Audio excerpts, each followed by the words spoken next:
Okay, if we can start, otherwise we're going to be late today. Bring your cup and come and sit here. Nobody's having a desk now. This is a different session. It's uploaded. Thank you so much. Okay. Allow me to greet everybody on this beautiful, gorgeous Saturday. My name is Nina, and I'd like to say good afternoon, and goeiemiddag, and wat sawubona, dumelang, what about Sani Bonani? Abusheni, thank you for helping me. What about Dimacharoni? Molweni, is that the wrong time of the day? Come on, you've got to help me. There's a lot of languages in this country. We can say, Eita my bra, who's it met your dar? We can say, Yebo gogo. Hey? You can say that to me. I can't say to you. No, it's not right. Hey, it's not right.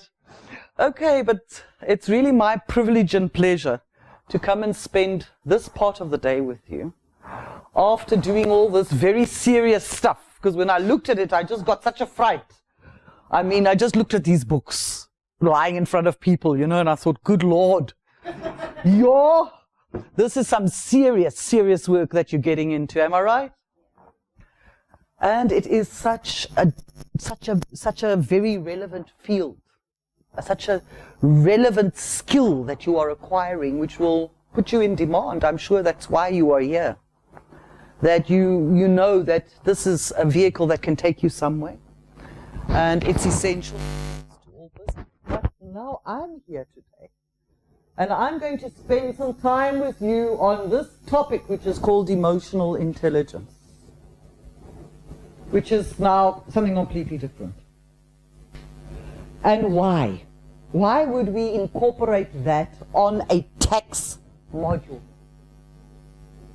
That's a question you might want to ask yourself when you leave today. Why would we include a module on emotional intelligence? So you have on your scribbler, you had a pre-assignment. Did you see it?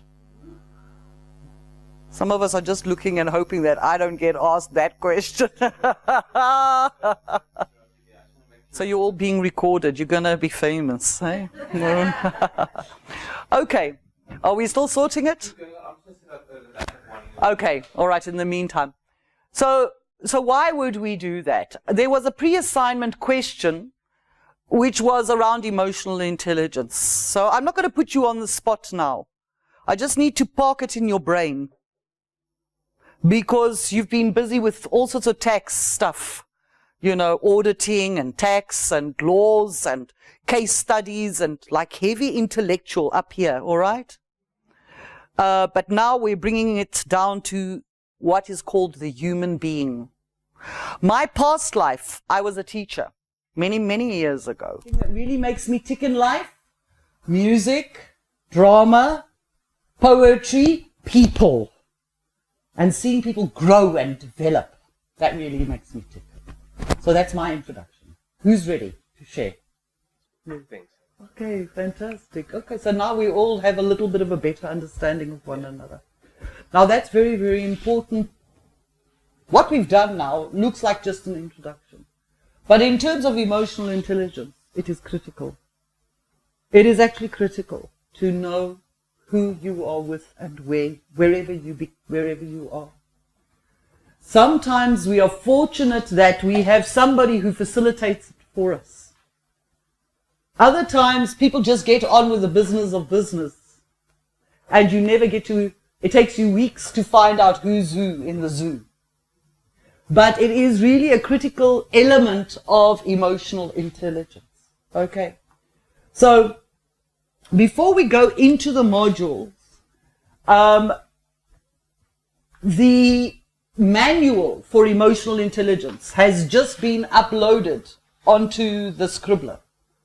I had thought you would have it before you came, but in any case, it's there now, because we will need access to that in the rest of the session today. But I'm not going to rely too heavily on it, because this is really a workshop about human beings. It's not just about what's on paper. Okay. So, to get into emotional intelligence, I just need to go back to my screen here, is how to integrate the two parts of a person's life. You have the intellect, and then you have emotion. Now, up until recently, people paid a lot of attention to IQ. What is a person's IQ? What is their intelligence?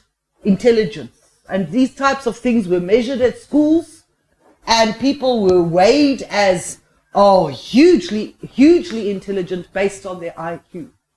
Unfortunately, what people found out as time went by is that IQ alone does not help people survive. Because what we need is that EQ, the emotional intelligence, in order to be able to balance life. Okay. Now, before we go into the detail of that sort of diagram, do you see in your introductions, there are people here who have studied, like Kagiso, he's studied. So that's all on this side here, E equals MC squared. But at the same time, on the other side, there's stuff like music. Who said they also like music? Music. Then you've got poetry, drama. So it's all of that. And before, I come from a background of teaching originally. And I used to do the tests, the IQ tests. My question, as time went by and very quickly, was, what happens to all these clever kids? You see them in the newspaper with 7 distinctions, but you never see them again. It's not like he was in the newspaper then for getting 7 or 9 distinctions, and now, guess what? He becomes a great businessman and he runs a great business. I can't tell you. I wish somebody would do it to see what happens to all these kids who got 7 or more distinctions, or 6 or 5 distinctions. I'm not saying that they're not doing well. But what I'm saying is that they do not necessarily become the most brilliant people in the world. Because that was the development of IQ, intelligence. But not necessarily the accompanying emotional intelligence that's required to take you forward. And that really lifts people up. And that's why you will find that many times a person with what was called a low education becomes a great businessman, because he's got what they call the street smarts. And in that is emotional intelligence. It understands how to work with this person and how to negotiate with that person and how to balance with this group and balance with that group. So it's a field that is neglected in our education system. It's not measured, it's not recognized, it's never given awards, it's never given a stage to say, well done. Just like we do for 70% for maths or 75% for maths, nobody gives you an award for emotional intelligence. But the fallout, if we do not balance our lives, is huge. Huge. So before we're actually going to go into emotional intelligence, I want to swap slides to talk to you, and that's why I've put you in this group. Oh wait, I've got to exit that one. I'm going to talk to you about the link. Before we go into the whole issue of emotional intelligence, I wanted to talk to you, and then we're going to play a bit, all right? Talk to you about the link between the mind, the body, and the soul.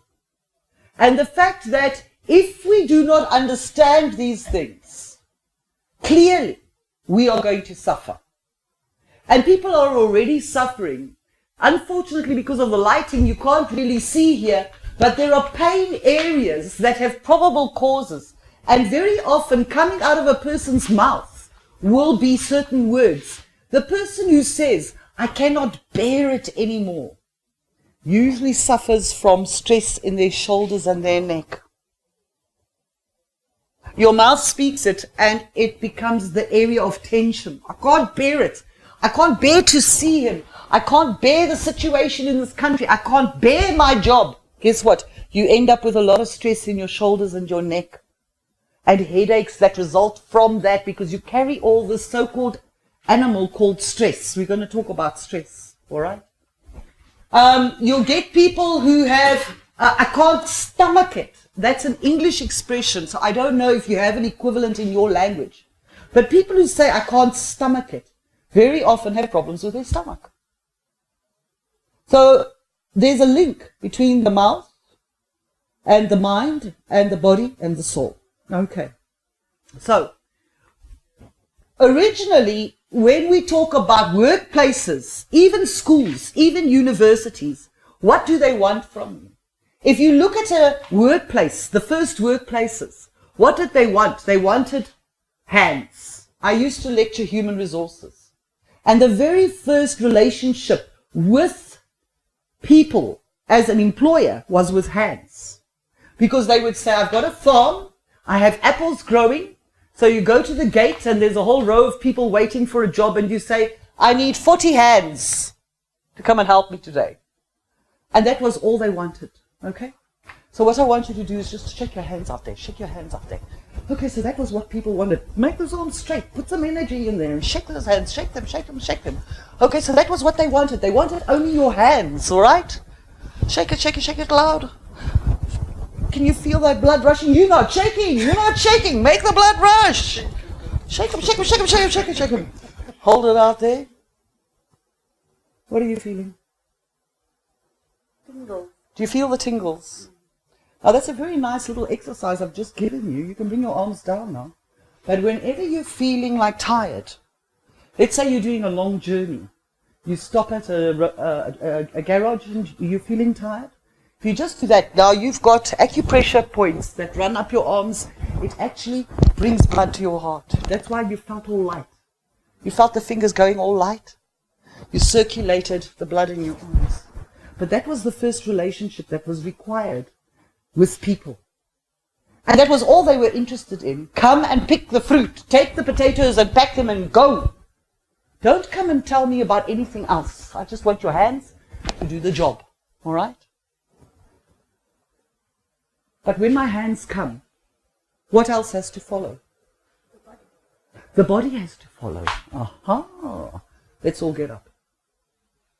Okay, so the very first relationship, wherever in the world you go, you take along your hands. Come, let's take it. Let's take along the hands. Shake them, shake them, shake them, shake them, shake them, shake them, shake them, shake them, shake them. Wherever in the world I go, I take along my hands. Okay, you can repeat. Wherever in the world I go, Wherever in the world I go, I take along my hands. I take along my hands.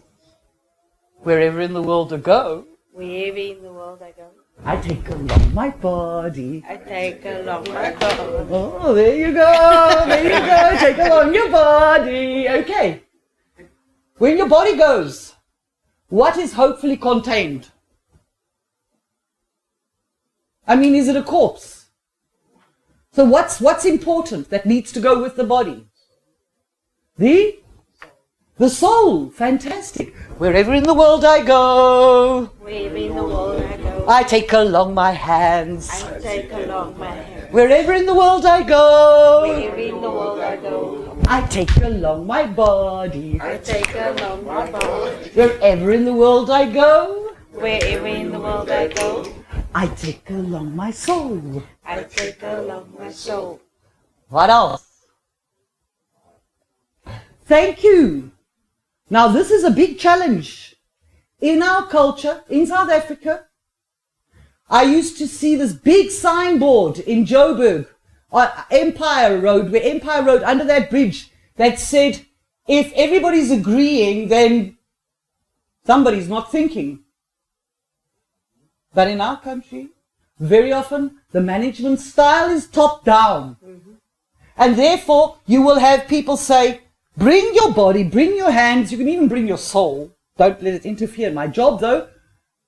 But I don't want your brain. I don't want you to think. Even at school, your question, sit down, boy. You're making my life difficult. Get out of my class. And so we used to shut down thinking. But actually what the world requires is people who think. And very often, a lot of our challenges with emotional intelligence come from the fact that we have these thoughts that we can never share. So we feel suppressed. Okay? So wherever in the world I go, Wherever in the world I take along my hands. I take along my hand. And wherever in the world I go, Wherever in the world I go, I take along my body. I take along my body. Wherever in the world I go, Wherever in the world I go, I take along my soul. I take along my soul. Wherever in the world I go, Wherever in the world I go, I take along my mind. I take along my mind. I hope so. I hope so. Don't park it at the door. Don't leave it at the door. Many challenges in our country with that. We need to help other people to understand that it's okay to think. And it's okay if I'm thinking. I'm not fighting with you. We're having a difference. Yeah. But it causes a lot of problems in terms of emotional intelligence. Because many people do not have that emotional intelligence to deal with your thinking. It's so different from mine. Your culture is so different from mine, and therefore I just block and I reject and I black it out. And I don't want to welcome thinking. Okay. Right, so we've got the brain in, we've got the body in, we've got the soul in. What else is important? Thank you, thank you, thank you, thank you. Basil, he's saying? The heart. Otherwise my body would be dead. Hey. Wherever in the world I go, Wherever in the world I go, I take along my hands. I take along my hand. And wherever in the world I go, Wherever in the world I go, I take along my body I take along my body and all its energy. and all its energy. And wherever in the world I go, Wherever in the world I go, I take along my soul. I take along my soul. And wherever in the world I go, And wherever in the world I go, I take along my mind. I take along my mind. And wherever in the world I go, And wherever in the world I go, I take along my heart. I take along my heart. Yeah, this is a big problem, hey? This heart. I don't know if the men have them. Do they have hearts? Because you will be accused by the ladies of not having hearts. You know, it's a simple little exercise, this. But this is the total human being that comes to anything. Whether it's a church, an organization, a political party, a movement, a workplace. The total human being follows. Not just the hands. And so your career path can be determined by your mind. But if you forget the heart issues, did you see what happens to people who do that? Have you seen great people of great intellectual ability, and then their whole life crashes on this, the heart? Okay? Then you get people of great energy. Those bodies can move. Those bodies can kick a ball. Then that same soccer player goes home one weekend and loses his temper and takes out a whip and whips his girlfriend to death. So it's about the balance. Eh? Even in the Labour Relations Act, they give time. Thank you, South Africa has a constitution, and thank you, we have one of the most progressive Labour Relations Acts in the world that will recognize that you need time out when your soul is in trouble, and at least give you time to attend a funeral. Okay? 3 days compassionate leave, etc. I think there's more that can be done and should be done going forward for wholeness of human beings. But that's why I do this little rhyme with you. For you to understand and not just sit and watch me, that your hands go to work and they need to have skill. Those hands must be able to type that computer. It's no good being able to do that, but you can't do an Excel spreadsheet. You must get that skill, you know, that high-speed skill. You must take care of your body so that it has the energy to do what it needs to do. You need to take care of your heart. You get the people with the most beautiful voices. Whitney Houston. What a gorgeous woman. The most divine voice. A star making money like it's going out of fashion. And what did she do? Kill herself in a bathtub. Because of issues of the heart. And so we can see many, many instances where local, international people in our community are suffering because they don't understand the links between the mind, the body, and the soul. They live as if the one is cut off and divorced from the other. Oh, I'm just going to go to work. How many fathers do that? And they neglect their family, they neglect their relationship with their wives, their kids. And in the end, you're picking up problems because you have not balanced. You have not balanced out in this world. Okay. So, we're going to go into a little session now. If you can come forward, we can just move those chairs down. I want you to come forward a little bit because it's a bit more active than what we've been doing. We're going to play in the beginning and then we're going to talk, all right? You see, how do I balance away from these things? There are a lot of guidelines in your manual which are not as way out as what I'm doing with you, all right?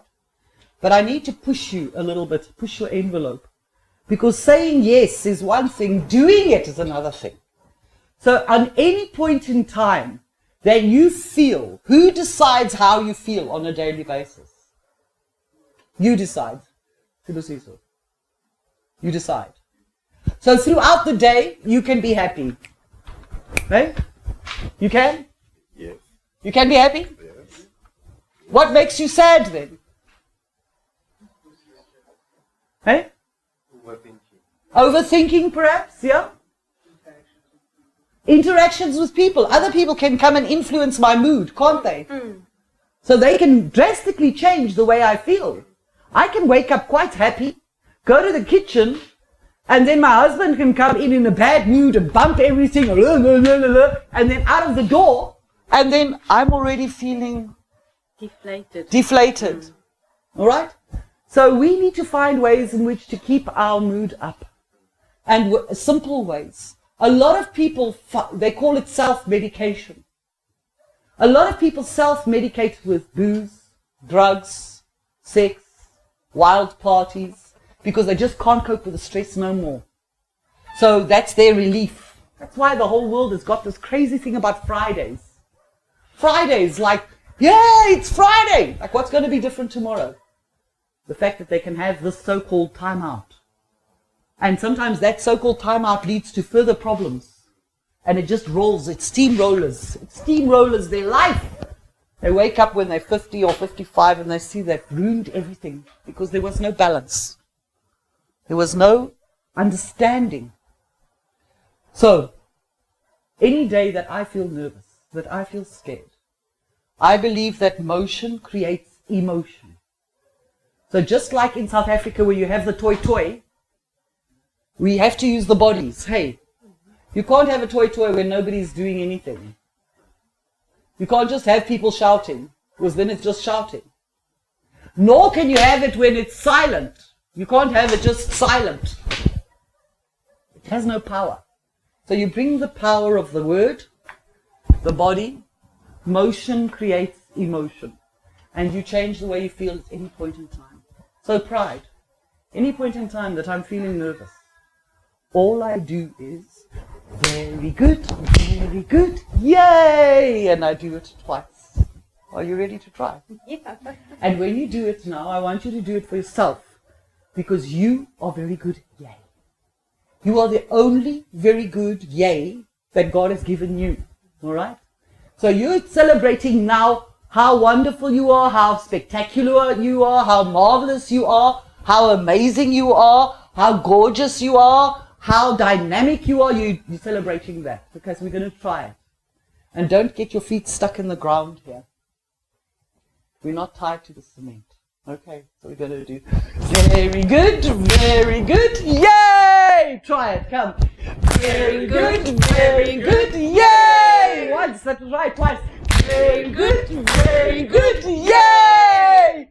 People are looking around like, this is crazy. This is crazy. You know what kind of crazy? It's the kind of crazy that your mind is already playing with you, where it's going to make you sick from worrying. and you give it no permission, but it just does it. Your brain is like a naughty child. It will run and worry. And worry and worry and worry. It's like a little monkey in the jungle that's running around. And it keeps hanging on all these negative trees, worrying about things that happened, things that may happen, things that happen to other people, things that are happening in the country can make your brain sick. It has impacts in your body, just like that chart there. Pure stress is what we are talking about. Now, if my brain has the power to do that without my permission, how many of you have ever gone to bed and you want to sleep and then you start worrying and you find it's 2 o'clock in the morning and you're still worrying? And the more you tell yourself stop worrying, the more you worry. Have you done that? That's when you do very good, yay! Come try it. Very good, yay! You have just tricked your brain because your mouth said very good, yay. Your body did it. All of a sudden, you might think it's cuckoo, this woman, but you are feeling better. Yes. Because you used words and your body, and it's changed the mood a little bit. So a lot of our problems with stress come from the fact that we don't like ourselves. We don't really believe that we are very good, yay. Most people, even if they don't think so now, will end up one day on a psychologist's bench or in counseling to understand why they keep making the same stupid mistakes, why their relationships fail. And in the end, it always comes back to one answer. You. You attract to you the things that you feel inside yourself. So if you do not really love yourself, which is a biblical principle as well, you can be no good to nobody. Mm-hmm. And unfortunately, we have to deal with a lot of people in our lives who don't really like themselves, but they don't know it. So they end up being mean to you, they put you down, they make you into nothing, because they don't understand their purpose and their role in life. So we do very good yay for ourselves. You actually do need to do this. You're very young, so you're still full of enthusiasm, so I'm glad. But as time goes by, don't forget this little trick. The days that come that weigh you down, that's the day you go into the bathroom, or the day you call your family and you say, look, I know we're all sad today because, things are not going well. Maybe I've lost my job, or I don't have income, or there's been a drama in my community. Let's just change the way we feel, and we do very good yay for ourselves. That we are still here is a miracle. That we have survived. Whatever you have survived in your life is already a miracle. But our brain doesn't cotton on to that. Your brain doesn't go to bed and go, oh yay, I'm such a cool person, I'm so glad I've survived up to now. And guess, no, but that naughty brain of ours will lie there and worry about every naughty thing, everything that's negative in our life. It takes over. And the next thing you know, you're sliding into depression. But we did say here that people will I can decide to be happy, but then other people can make me unhappy, all right? So what I want you to do now, I want you to look another person in the eyes. Now I'm not doing very good yay for myself, I'm doing it for someone else. I'm saying I'm okay and I'm good, but you are also good. Because this is another problem in our communities, that we recognize ourselves, I'm so good, but you're nothing. So what I want you to do is do very good, yay! And I want you to do it for everybody here. We're a small group. Come. Very good, yay! And someone else. Very good, yay! Right, yes. Very good, yay! And someone else. Very good, yay! And someone else. Very good, yay! Okay. Very good, yay! Okay, fantastic. Very good. Fantastic. No, don't. You see what's happened now? Everybody went back to where they came from. I tried to come and stand here, and then he actually swapped around. Okay, why am I mentioning this in terms of emotional intelligence? I'm mentioning it because that is another reason that people battle. Because they don't know how to change. You can't even change in the small circle. The minute we stopped, you went straight back to where you came from. And that's what we do in life as well. We want the world to change, but we are not going to move. We want relationships to be better, but no, I'm not going to talk to him. I'm not going to go over to that family over there. And so even in families, we have these divides. Because I believe that if no one reaches out, no one gets touched. You see? You have to reach out. And you have to move your body. And even in terms of research in psychology, they will tell you that one of the top stresses in the world is the ability to change. She's had to change. She came from Zimbabwe and she had to come and live here. How much stress was involved? Not much. Hey? So much. So much stress. A lot of stress. The planning of the journey itself, that border must be hell on wheels from everything I know. And then getting here, finding a home. She's going to a better life. It should be great. But the journey is fraught with what? Stress. People standing, sitting here, telling me they don't have jobs. You're going to find a job, you're going to go, oh, yeah, I got it. Then comes, how do I get there? Do I have money to get there on my day one? How do I find the taxi? How will I find the place in time?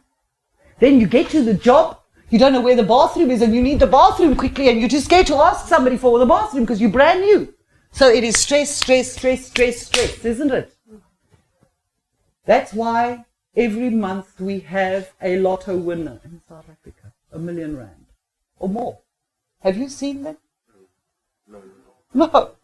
Do they start businesses? Do they change the communities they live in? Have we heard anything like that? Because they know that if they give you R1 million and you don't know how to work with it, you're going to lose it immediately. Within a year or less. Because all of a sudden, your community knows you won the lotto. Guess what? I'm going to come along and say, I'm family, you know. Can you please give me a 50,000 there, my and he's going to try and figure out how did this white woman become part of his family. But guess what? You know what? She's going to keep nagging here on my doorstep. So I got a lot of money. Let me just give her a 50. And then comes the next one. And so I give it away. And even if I go and buy myself a better house, I'm going to sit in that better house and I'm going to wish I had that little makuku there because I knew where the spaza shop was. And I knew my neighbors. And now I'm in this community where the people have big dogs and big gates and big whatever. I don't like it here. I don't like it. So what does my body want to do? It keeps going back to where it came from. That's what I see when I do training.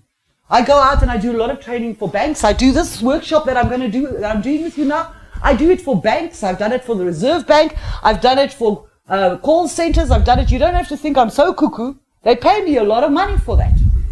But everywhere I go, when it's tea time, the black people have tea over there. The colored people have tea over there. The white people have tea over here. The Indian people are over there. And everybody is saying nothing's changing. Guess why? Because if she goes and she joins you for lunch, when she comes back to her group, they use their mouths to talk about it.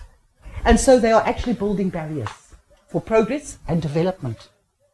And if she ends up with you, they'll call her a Oreo. Okay? And if you come and have lunch with us, then they'll call you a coconut, a sellout, all sorts of words that hold ourselves back. So whether it's about money or social status or culture, we don't know how to change. The Afrikaners talk about the English talk about the coloreds talk about the black people, and in the black communities, the Xhosas, let's not talk about the Xhosas, you know what they're like. And then let's not even talk about the Zulus. Ooh, those Zulus. Let's not talk about the foreigners. Let's not talk about the Sutus. Let's not talk about the Peris. Everybody's got something to say. Everybody. And then in the end, we keep going right back to where we came from. But we are a multicultural. We are a country that has so much that the world sits and is amazed. Amazed. I think we're going to show the world again now how to deal with the land issue. Despite all our differences, we're going to deal with it. Because when 1994 came, people thought everybody was going to go to war. But people got together. And they got past one another's differences. Okay, there's still a lot of work to be done. But the reason that there's all that work to be done is because after 1994, everybody went straight back to where they came from and said, yeah, you know, that community is never going to change.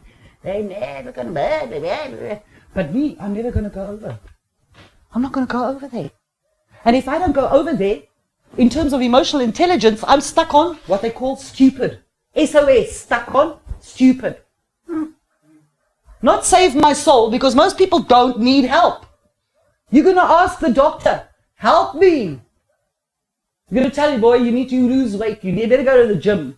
Then you better change your way of eating as well. You can stop all that papa nyama because it's bad for your heart. When you walk out, you say, you don't know my life. Me, I'm a Zulu, or I've got to eat the nyama and the whatever, you see. And in the end, guess what? You find out you're stuck on stupid.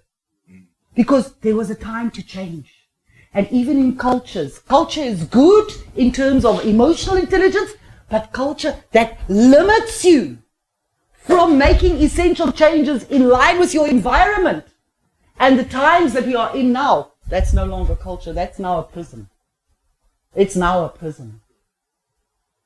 So you have all of these obstacles that you've got to get through. There are layers and layers and layers of it everywhere that try to dictate how we must behave, who we must be, who we must talk to. And it adds pressure, pressure, pressure, pressure, pressure. Because you're going to be my friend. A lot of people are going to say, what are you doing with that white woman? What kind of a guy are you? You sell out. You're no longer part of the Kazi. Right? Okay, all right, just... And they've got all their stories. And in the end, if you want to grow and advance yourself in a business, you're going to be at a certain level. Now, if you keep hanging with the clerks, you will always be a clerk. You have to start to hang out with the manager. But the problem is that when you hang out with that manager and you go back to the clerks, they say, oh, she thinks she's the what you call it, the bee's knees.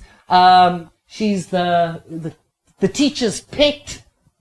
Now they start to push you aside. So in the end, you see, it's that inability to change that holds us back. I must make a point of sitting next to somebody new. I must make a point of finding out about different cultures. What is it like? And I must stay long enough to get to know. Not just come and just get a bit of shine here and then go away. I must really go and invest some time to understand and to have the ability to change.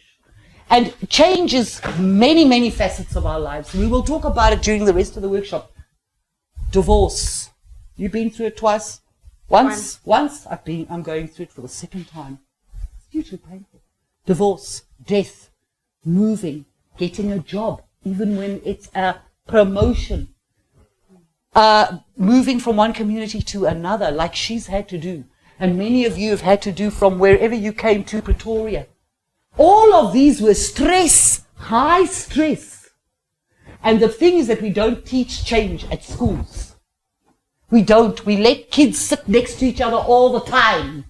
So they get stuck on stupid there, and then they start picking on that child over there because they start thinking they're special. We've got to practice change every day. Do something new. Do it in a new way. Go somewhere new. Have dinner in a new place. Buy a different type of food. See what it tastes like. Hang out with new people. Make the effort. But as I said, you've got to step your body into it because your mind cannot imagine it. It already is filled with fear. And that's part of emotional intelligence. Overcoming emotional intelligence is actually move your body and go and see, is it true?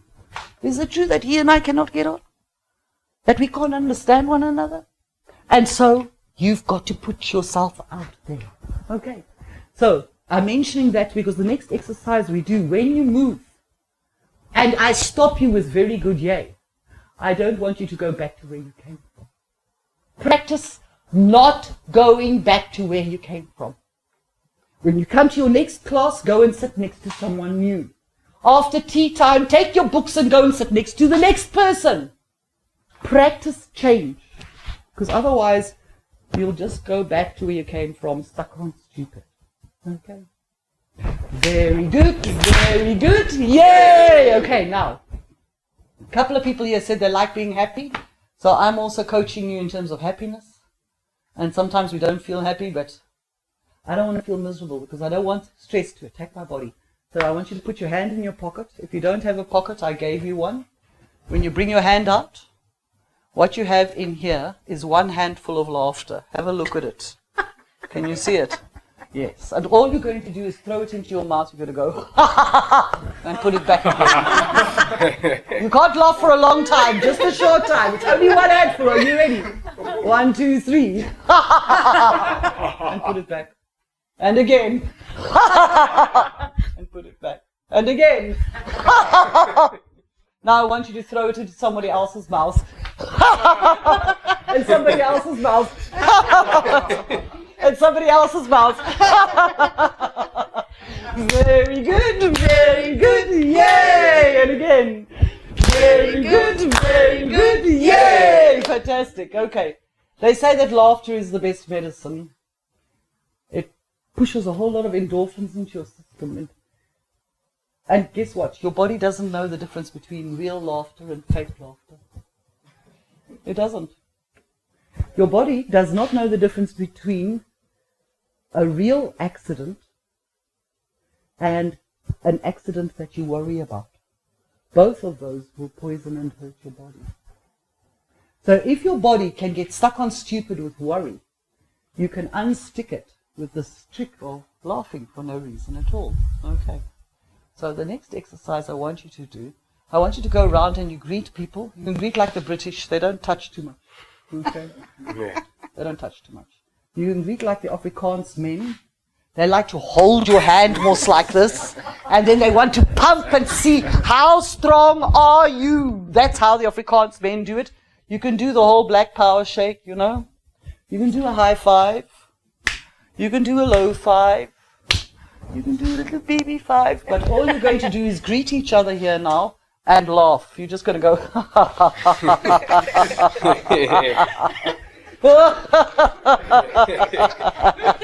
you got to greet everybody, yeah? Greet everybody.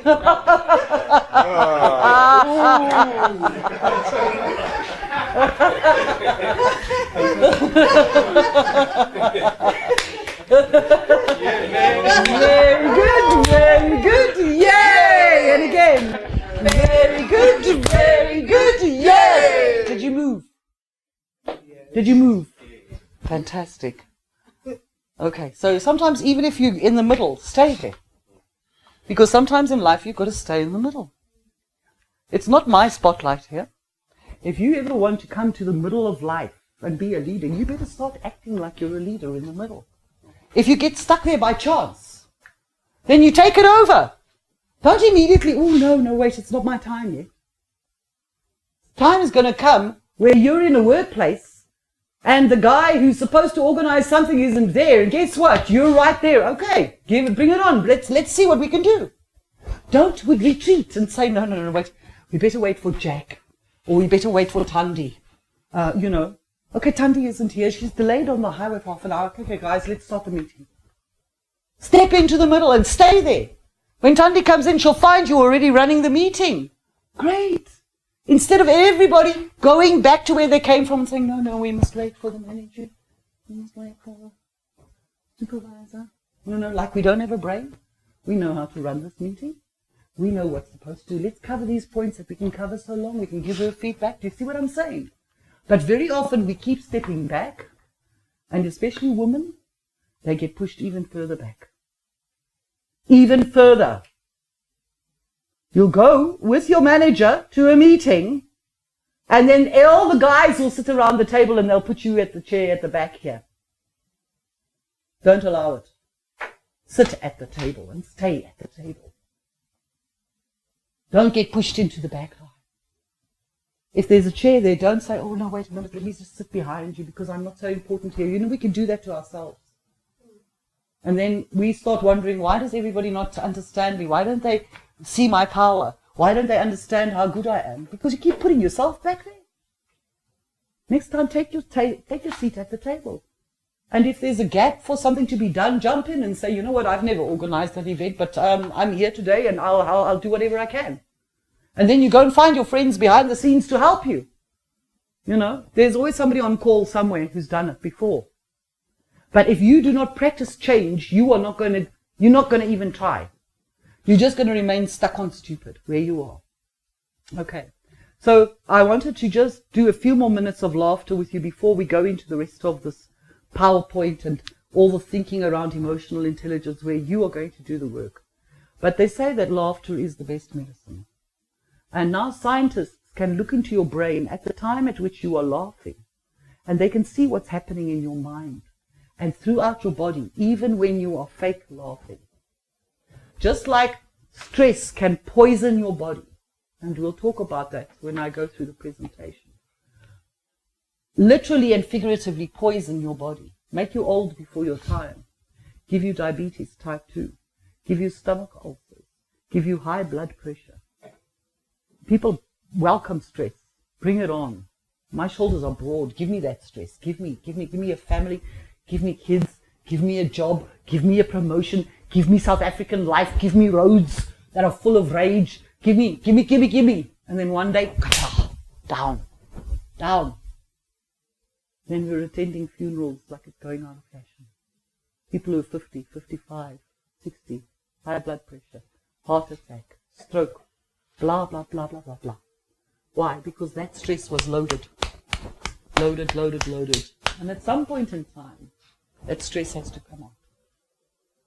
And if you don't learn how to deal with stress emotionally, intelligently, then you are going to pop at some point in time. Just like a little Coke bottle, you shake it.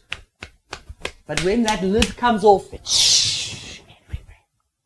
You're going to sit back and just say, gosh, I had this argument with my girlfriend or my husband. My whole marriage is ruined because of what? I lost my cool. I said things I shouldn't have said. I did things I shouldn't have done. I raised my fists in anger. I've done workshops like this now for forensic pathology that go to all the crime scenes. And the big elephant in the middle of the room for every crime scene is this big thing called stress.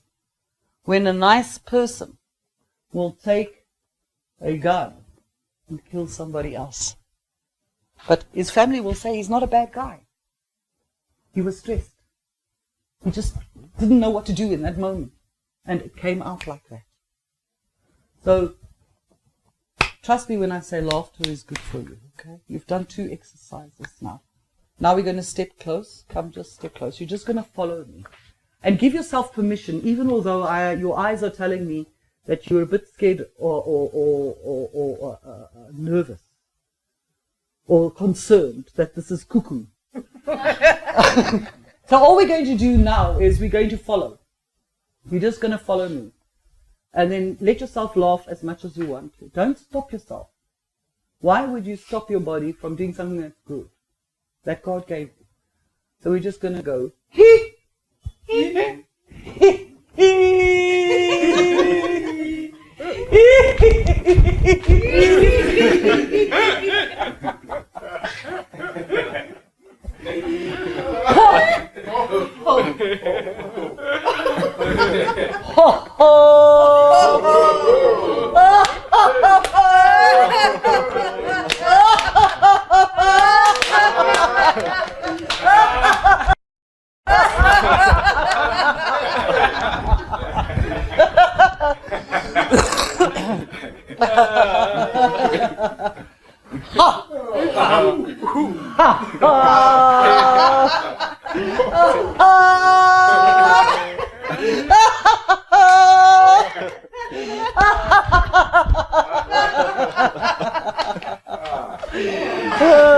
Here you go, follow.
So we can do the silent.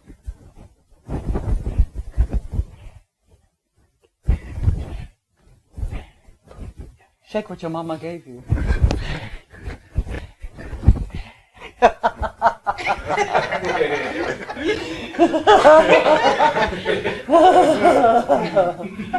Oh.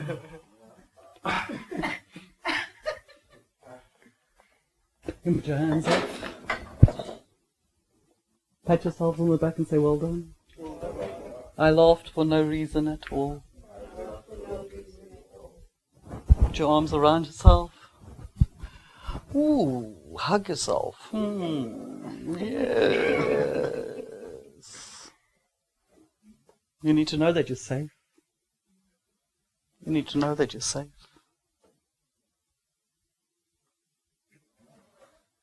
Laughter's good for you, eh? Oh, well now I say, very good, yay! You can have a seat and then we're just going to go through the PowerPoint together, okay? Oh, okay. What, a happy one with a very good yay? Happy one. Oh, we're going to do very good, yay! Have you got it?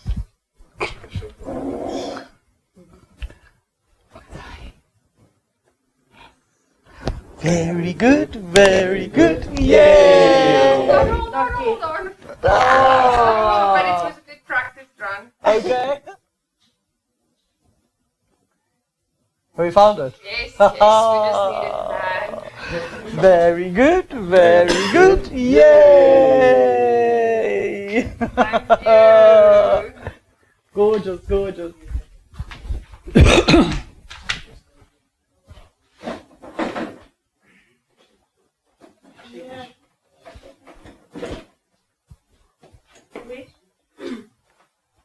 Okay, so we've done a little bit of some physical intro. You can bring your chair a bit around, Basil. You can just bring your chair so that you can see properly. Yeah, half close the circle there. Somebody can still work through. Because now I'm just going to take you through what this cuckoo-ness is about, all right?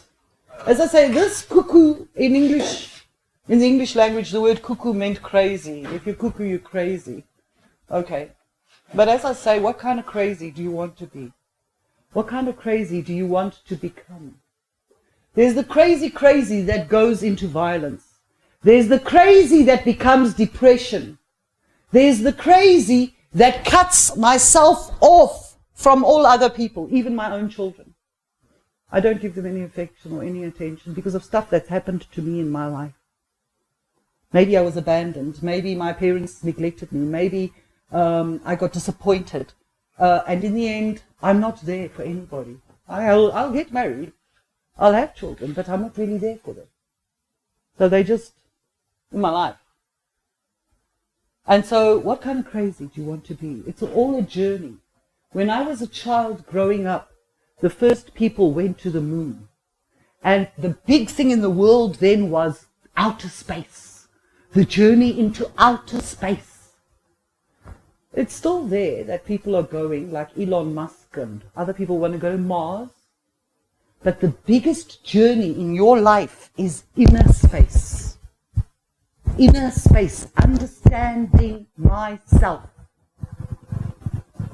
And it's always easy when you're in a workplace to understand other people. Even in your family. You can judge and assess. She's like that again. But you don't ever look into your inner space. Why are you short-tempered? Why do you have no patience with blah? Why are you irrational? Why do you walk out every time that there's a discussion? Why do you hide? Why do you not face your issues in life? And you can see this in many ways in which people work in the world. Because they will get a bill and the bill will keep coming. And they think that if they just ignore it, it's going to go away. So they do that with everything in life. In life, when you are under stress, we're going to talk about stress now as I go through these slides. Your brain is this primitive amygdala. This old lizard brain, the medulla brain, is the brain that helps you to breathe, even in your mother's womb. It regulates your breathing. It regulates your heart. It regulates all the organs in your body, the liver that must work, the digestive system that must work. It regulates all of that. You never have to think about it, hopefully. You don't have to wake up in the morning and say, come on, heart, get going, get going, get going, get going. You don't have to do that. Because this old medulla brain is running it all the time. So that brain, at the same time, was equipping you, all of us as human beings, with an instinct to deal with danger. Okay? Where are you? Are you here? Okay, turn your chair a bit then. Don't look out of the window. To deal with stress. Okay?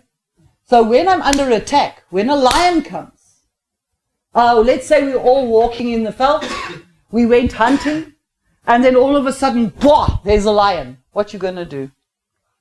You're going to run. So that's one of the instincts that this amygdala will kick in like that.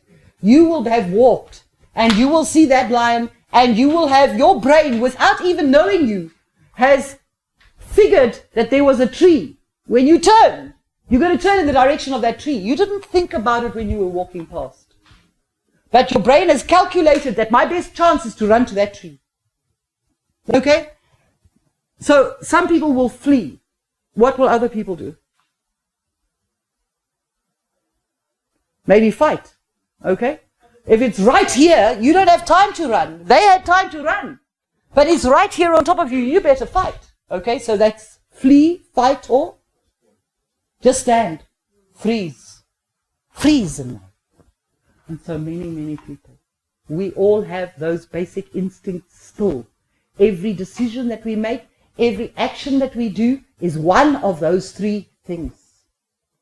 We are either fighting, or we are fleeing, or we are freezing. So I'm going to go home, and my husband and I have an argument. Verbal argument. It's fighting. Or he has something to say to me. I keep quiet. I'm freezing. Or he has something to say to me, and I walk out of the room. I'm fleeing. You understand? You do the same thing in the workplace. You try to either engage, or you roll your eyes, or you listen and you walk out of the room. Fight, flight, freeze. In everything in life. And some of us do more of one than the other. Some of us are going to find out that in life, I'm a fleer. Any problems? Bye-bye, bye-bye, bye-bye. I'm going to have that girlfriend. But the minute there's any problems, guess what? I'm out of here. I'm a fleer. Okay? I hit the road, Jack. I don't come back. The minute that there's anything that we have to really work through, in other words, by fighting, I don't mean that physical fighting. I'm saying we need to work on this to get this thing to work. With my relationship with my manager at work, even my relationship with this learning material, this. This, I can choose one of three things. I'm going to fight with it and work through it, or I'm going to freeze, leave it on my table, and wake up the day before the assignment is due, or I'm going to flee. I'm not coming back on the 17th of April. It's too much work. Hey, do you see what I'm saying? It's basic choices that we are making in everything in life. And sometimes you find that you are doing more of one than the other. You can't always change yourself, but you can learn to become better at certain things. The person who's fighting always must learn sometimes to freeze. Just be quiet and listen. The person who's fighting always must sometimes learn to let go and say, bye-bye, I'm going. No good that I hang on to a relationship which is not going to work. Whether that's with an employer or a lover or a partner, guess what? I've done my fighting about trying to, the good fighting, the negative fighting, the screaming fighting, the counseling fighting. I've done it all. But now I have to learn how to flee. I have to go away. So we all have to learn something about how to better manage ourselves in terms of those basic instincts. Now, when it comes to that same scenario of the lion came. We made a choice. In the end, the lion is dead because he's a nice, strong guy. He killed it. You were up in the tree. Some of us were frozen and others were hiding behind the bush. Afterwards, we go, did you see the size of that lion? We're happy. Now, when you fight a lion, your body is physically involved. When you run to the tree, your body is physically involved. And even there, it's full of adrenaline and cortisol. You see, amygdala gives you all of those hormones to make you stronger than strong. That's why a small young lady like her or like her, your child is under a car, you pick up the whole car. Tomorrow people will say, how did you do it? You don't know. But you get pumped because of the stress cocktail that's in your body. And you are stronger than strong. But there are certain things that don't work for a long time. And what's happening in today's world is that you get stressed all the time. All the time. So your body's getting ready for the fight, ready for the flee, freezing. Every 5 minutes, every few seconds. Taxi is late. Body is prepared. Argument with my girlfriend. Body is prepared. And all of those chemicals come into my body and poison me. So you end up having a lot of stress in your system. There's mounting scientific evidence that the cells in your body react to everything that your mind says. Everything. Negativity brings down your immune system. So when I fight a lion, my body has to prepare me, okay? It has to make my heart beat fast, okay? In order for my heart to beat fast, it needs all the blood in my body to come towards my heart. So it enlarges the veins that go to your heart. They must get bigger. And it makes all the veins to the surface of your skin thin. Have a look at the veins in your arms. Look at his veins. You can see them nicely. You see here. Look at his. Can you see yours? Can you see yours? Hey? But when a lion is going to bite you, your body in an instant, in an attack, a knife attack, anything, your body in an instant contracts all of these veins and makes them tight. Because it doesn't want the blood to go everywhere. And all of the blood is now coming to your heart. And your heart is doing this, all right? Because now we need to pump the muscles to be strong to fight. Or be strong to run to the tree and climb that tree. Even if it's got thorns, I won't even feel those thorns. I'm getting into that tree. Okay? That's why many people will tell you, even if a gun shoots them, think about how clever your brain is. That you didn't feel the bullet when it went in. It's faster than a bullet. Even one that came from wherever. Because that tracking system in your brain can sense danger. even when you are not aware of it. Some of you may have been in attacks that you know this. Okay, you will feel the pain, but not right now. Ouch! Hey, no! Oh, ah! You're biting me! No, it's sore! There's no time for that. He's fighting the lion, he's fighting. No word's going to come out of his mouth. There's no time for that. Because the brain, when you are under stress, will pump your heart, enlarge these veins to your heart, make these veins smaller, okay? It needs to pump your muscles to make you strong. So it can only steal energy from your own body. I can't say, you're a nice young man, he's strong, I'm going to take your energy while I'm fighting my life. It doesn't work that way.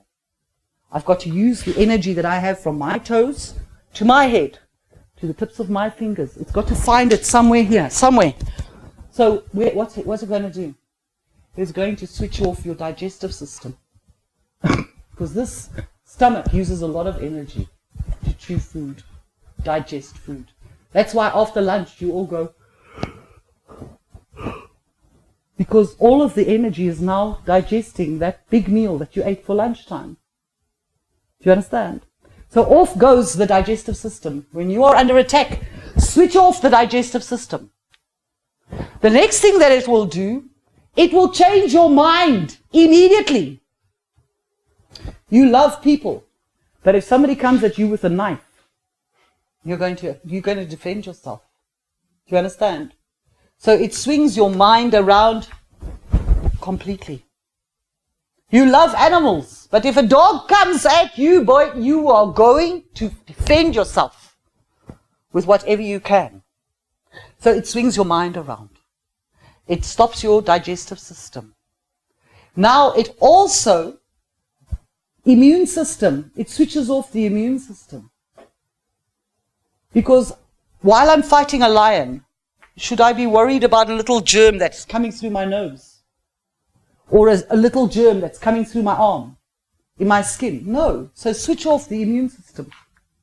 That's why you will see a lot of people. They are fine. My daughter, 30 years old. She works very, very long hours. Very long hours. Then she'll tell me, Mom, I'm going on leave on Saturday. I've got a week off. When I phone her on Sunday, guess where she is? Sick in bed.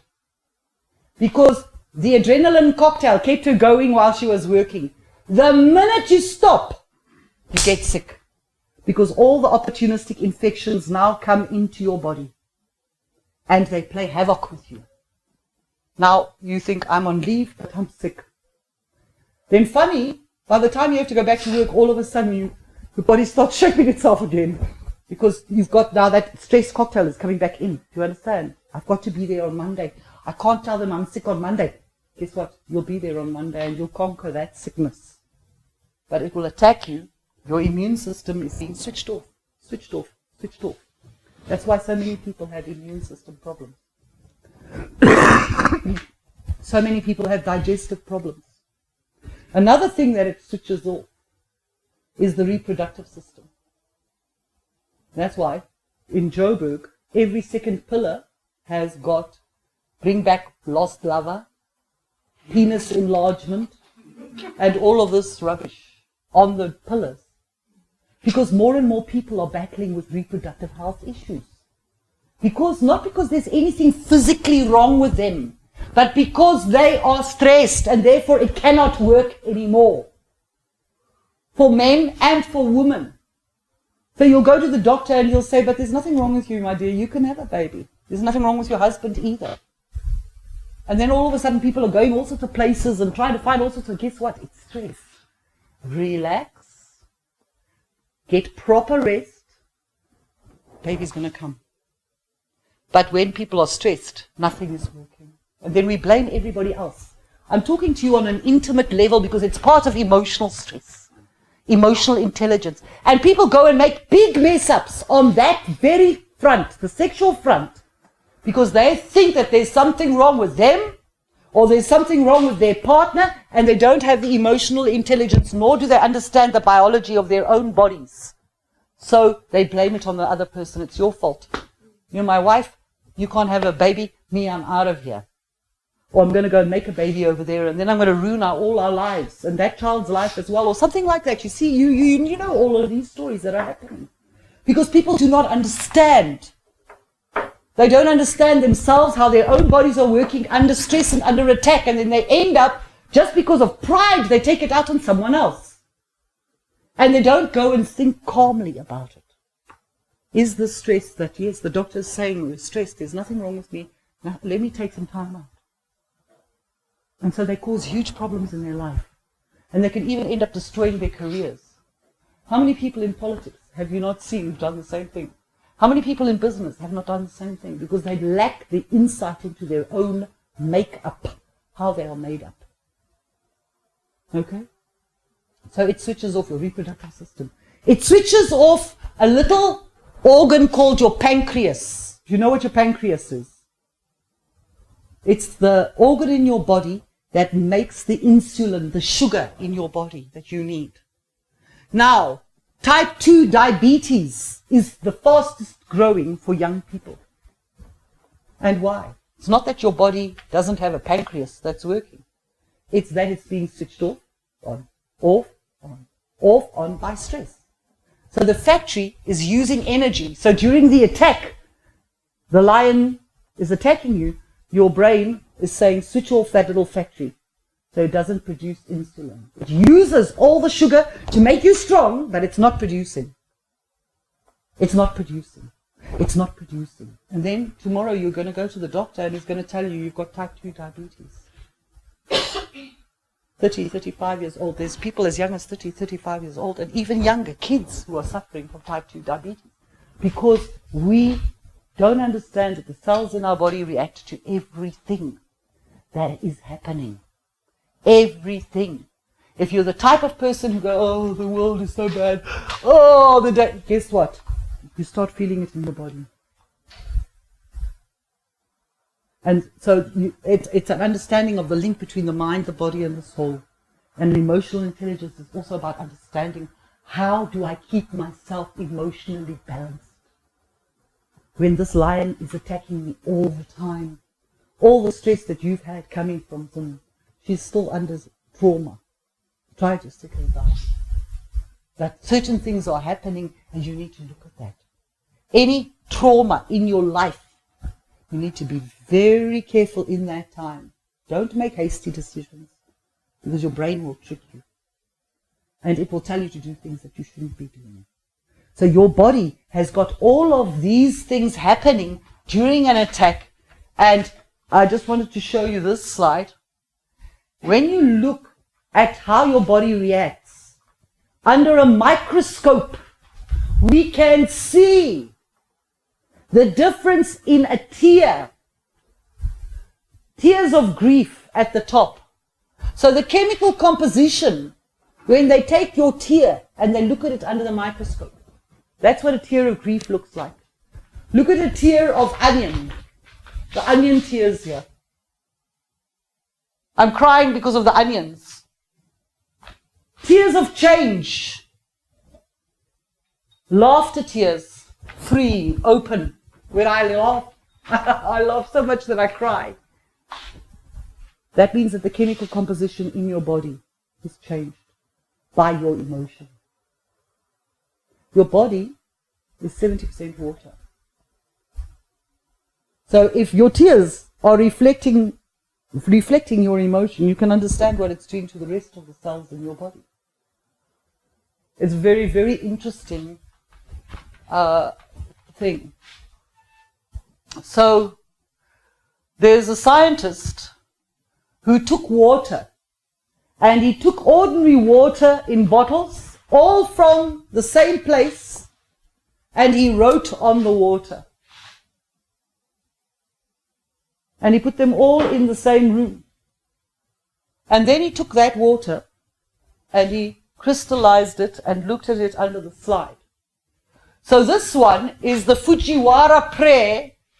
This one is from the dam Fujiwara after prayer. Look at how pretty it is. After people have prayed on it. Okay? This one, the bottle had the word Hitler on it. Same water. Just the word Hitler. Just the word changed. Have a look at this one. This one is the one for love. Look at it. Golden. Beautiful. The next one, Ubuntu. Same water. Xenophobia. Smashed. Exactly what happens in real life. So there's a Chinese man called Confucius who said, what surprises you most about unconscious humankind? You know, I know young people, they love all these movies with zombies. We've seen these zombie movies, The Walking Dead. Eh? Guess what? It's a real thing. There's a lot of people who are unconscious. They keep living, but they are not understanding anything around themselves, and least of all do they understand themselves. And he was asked, what surprises you most about unconscious humankind? And Confucius answered, they lose their health to make their money. Then they lose their money to restore their health. By thinking anxiously about the future. Worry, worry, worry, worry, worry, worry.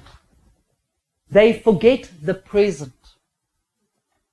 Such that they live neither for the present nor for the future. And they live as if they will never die. You can see these guys, even in this rainy weather. They got that big Mercedes and and they race through that water like it's going out of fashion. I don't know what makes them think that nothing's going to happen to them, but they do it. I'm sure you all saw on Facebook the taxi driver who goes across and a whole taxi load full of people into the river. I mean, living as if you will never die. Oh, what's up here? What's up? A lot of people like that. Live as if they will never die, and then they die as if they have never really lived.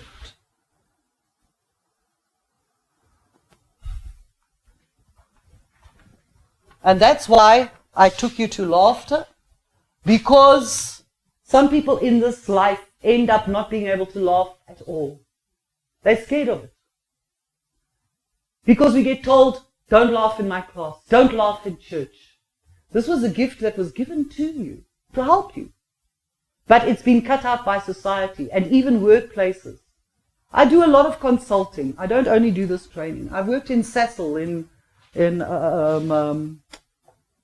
Rosebank offices. They've got offices everywhere. Just about the whole of Rosebank belongs to Cecil. But when you walk into those offices, for me, when I walk in, I can't wait to walk out again. Everybody's quiet. Everybody's sitting at their desks. Nobody's talking to nobody. There's no work anywhere. There's no sound anywhere. It's like walking into a morgue, as far as I'm concerned. And people don't talk to one another, they don't greet one another. And then they wonder why their staff is getting sick, because they're not understanding. When I bring my hands to work, I also bring along my body, I bring my spirit. I need that music, I need that prayer, I need that poetry. I need all of these things to keep me whole, to keep me emotionally intelligent. So some people end up not being able to smile. You see them very serious. No, I'm in a workplace now. Don't come. No laughter. No laughter allowed. There are lots of workplaces like that. And so you end up in the end having to see a psychologist or a psychiatrist. You think I want to be unhappy? Some people will tell you, I'm just carved this way. Maybe you know people already who like that. You just say, this is the way I am. I am what I am and I don't care a damn. My father was like this. My grandfather was like this. My great-great-grandfather was like this. Well, as far as I'm concerned, that's being stuck on stupid for generations. We need to change.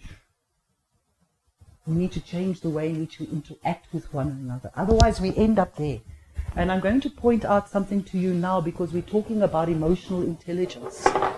And that is that the World Health Organization says that depression is the fastest growing non-communicable disease by the year 2020. It is 2018. And one of the biggest problems in workplaces is not absenteeism. It is presenteeism. People are there, but there's nothing happening. They drag their bodies to work. They sit there 8 hours. You can't get anything positive out of them. They never contribute to nothing. They used to be nice people. They're no longer nice people. Because they are sliding down the hill towards depression. I really need you guys who are young and ladies who are young still to understand that this is a critical module that is in your program here. You're going to be working with tax. You want to dream of working in accounting and you've already studied in that field. It's a hard field. It's a number crunching hours and hours and hours. And very rarely are you the popular person. The tax technician, the guy who's got to tell the company about tax, they always shoot the messenger. Because you know the law. They're going to shoot you down. They're going to make you feel like nothing. When you are only presenting the facts, don't shoot the messenger. I am interpreting the law for you according to the Companies Act and the tax laws. This is what you need to do. And sometimes they will follow you. And sometimes they will not follow your advice. And in the end, when the pawpaw hits the fan, guess who they're going to come back to? To you. But they didn't follow your advice. It's a very tough job that you're going into. And also because you're young, you're going to have families. You have children. And you need to be aware of the danger. Because the World Health Organization is saying by the year 2020, it's 2018, it's already happening. Workplaces are suffering, communities are suffering, children are suffering. The onset age for depression is 4 years old. And it doesn't matter whether you're in a wealthy community or a rich community. These little bit of laughter I did with you, I sometimes laugh with people for more than an hour. I just gave you a taste. Because then I could see she thinks I'm cuckoo. But I do it for nursery schools. That there are children who have never laughed in their homes. Never! Because mommy and daddy are uptight. And they're making it in the world. And there's no time for those children. You sit in your corner and you just do your thing. And they pass the child on to whoever. There's no love, there's no affection, there's no touch, there's no caring, there's no sharing. They say the best place to raise a child is in a hunter-gatherer environment. It's way better for a child to grow up with a khoisan in the veld. Because they are aware of the child. They take care of the child. They are focused on the child. They are not focused on me, my career, my car, my this, my that. And when your child comes and says, Mommy, please help me with my homework, you say, oh, God, I'm so stressed. God, you see how stressed I am. Just leave me. Now, where must the child go with that stress? So the child gets stressed. And there's no laughter, no joy, no nothing. That's why a sense of Ubuntu, a sense of community is very important. Very, very important. And it mustn't be lost. But even in South Africa, we have already gone down that road. And you can feel the tension in the country. You can see the stress. You can see all the negativity. I can understand why you're not on Facebook, eh? You said you're not on Facebook. Because when you are there, you see all this negativity. And people swearing and racism and, oh, you think, God, what is this country coming to? It's all that stress that's bubbling up. And somehow people will react. They're either going to react in, this is not me. I have an emotional intelligence which allows me to step away from this. Or they're going to get swept up in that tide and just do what everybody else is. Children as young as 4, battling. So I'm going to take you just a little bit further back on this topic so that you get the history. In 1984, I started lecturing in a college in Sebokeng, 10 years before democracy, in Everton. 700 students. We had a lecture on suicide. I thought, sure, we're going to have such a discussion tomorrow. First question was, anybody here know anybody who tried to kill themselves? Not one hand. Not one hand. People knew people who were being killed. It was pre-apartheid. People knew people who had died in accidents and stuff, but nobody in that entire group could talk about anybody who had killed themselves. 10 years later, I'm at the same college with the same lecture. Hands go flying up. Flying up. All of a sudden, in 10 years' time, that type of behavior has come into a community where it was never. Do you know people who've killed themselves? Know of people who've killed themselves?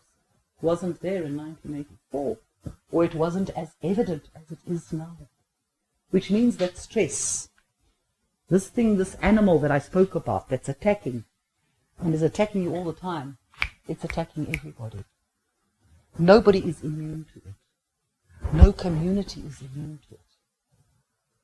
And even as we distance ourselves from our own communities and move into other communities, more and more and more stress. More and more and more stress. And our children will suffer. And then they can't perform at school. So there's a lot of things to think about when it comes to emotional intelligence. How much time must I give my family? How much time must I give my relationship? How much time must I give to my children? Dedicated time, not time where mommy and daddy are on the phone and, okay. I've seen with my own eyes, in my own family, where the child is going like this. Mommy's so busy here. Child gets no attention. I'm going to have problems. Because we live for other people. We are social creatures. We need recognition. I need to look her in the eyes. That's why I asked her, where are you? I need to see her. She needs to see me, feel me. Not just a phone. You get people who only have relationships now on a phone. I've got a young man, he's 39. He's never had a real girlfriend. Every time he tells me, I say, Paul, how's your love life? No, it's cool. Okay, where's the girl? When am I meeting her? No, I met her on WhatsApp. I'll come around. Next time, he's broken up with her. They never even met. Only on WhatsApp. Facebook. We're laughing, eh? Then my stepson sits down one evening and we're braaiing, and there's a new young girl. Now, my second husband wasn't white. So my stepson is black. And there's a young girl that's visiting who's a friend of my daughter, so she's blonde. So they're sitting next to each other. Oh, the phones are going. We had to sit up that night until about 11 o'clock while these two are chatting on the phone. Only time we could say the evening is over when the phones died, then they had nothing to say to each other. These are problems. Because we cannot relate. In real life, it's difficult. It's different from when I am right here in the kitchen with you. So, Facebook pic and a profile pic, it's all very nice, and I can tell you whatever I want to. You don't even know whether I'm in my pajamas or whether I haven't bathed in 3 days because it all looks so good here. Do you see what I'm saying? So we've got a lot of issues to work through when it comes to emotional intelligence. There's the way things were, there's the way things are, there's cyber space, there's real relationships, there's what I expect in terms of images that are coming at me, and then what can I really expect from a real live human being? Can I expect that real live human being to be what I see on the screen? And to be it never-endingly? And over and over and over? So we have got a lot of work to do to keep ourselves and our children and our workplaces away and keep ourselves what they call emotionally intelligent and emotionally resilient, able to float. When I do laughter, I don't try to tell people you will always laugh. I'm trying to tell you that when you feel down, find a way to get yourself up. Laughter is very simple. That stupid exercises have seen me through 2007 up to now. With my kids, with my family, with my mother who had a stroke. I've used it in my life. I have cried, and on the way home I will go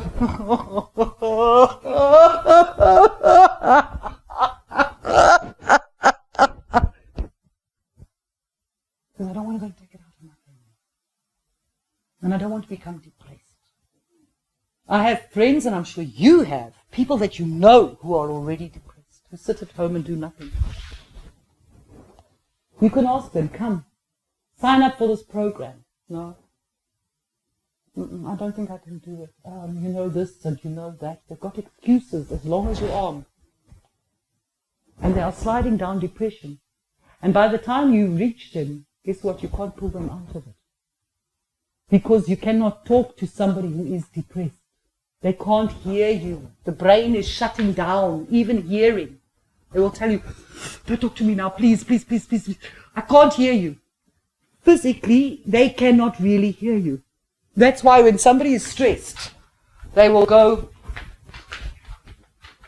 I don't know what, I thought I had my glasses. I put them somewhere. But you'll be looking for your glasses when they're on top of your head. You'll look for your car keys while they're in your hand. Because the stress cocktail is kicked in. And this is not important now. So I'll go walk around the house, I can't find my keys, until somebody says, but it's in your hand. Or your glasses are on top of your head, you know? That's the stress cocktail that does that. So we need to find positive ways, not drinking, not alcohol. Dancing is good for you. Gym is good for you. Running is good for you. Singing is good for you. Playing musical instruments, not just listening. Move your body at the same time. Even if it's in your room. Laughter is good for you, to help to keep you emotionally resilient. And to take you through all of these things that can, you know, maybe you guys look like you're decent guys, ladies. But it's so easy to go and become the guy who drinks every weekend to cope with life. Especially once we got a job. Right now, maybe we don't have a job, so we don't have money. Come that first paycheck, hey, yay, yay, yay, yay. You see the big beers out and the big... And tomorrow it was one weekend, then it becomes second weekend, third weekend, fourth weekend. And soon much of your money is being poured down your throat. And your family life is getting destroyed. And you're battling to get to work. And tomorrow we've got a problem because you're an alcoholic. So it's about finding strategies to stay emotionally resilient without the negativity. Church is good. Singing is good. But you must find ways that you can deal with every day, because there's stress out there on every street corner. And I can't always be in church. I am part of a world. How do I relate in that world? And what do I do when there's a real problem? How do I cope with it? Do I make it heavy? Or do I try to make it as light as possible? There's some things that are just not funny, hey? They're just not funny. Not having money is not funny. But if you allow it to attack your mind, it will bring you into depression. So you've got to laugh about it. And then you're going to find that nothing has changed. You still don't have money, but you feel better, so you can cope better. And you can have creativity. So, even Liberty Life will call me when they are doing their strategic planning at the end of a year. And I laugh with them for 15 minutes every hour on the hour for the reason of creativity. Because when people have laughed, they are creative. They can think again. Okay, so it's all about recognizing a bend in the road is not the end of the road. Unless you fail to make the turn. So many people, things happen in their life, it's the end, it's over, it's over, it's over, there's nothing. Guess what? It's a bend. Make the turn. Do the things you need to do to change.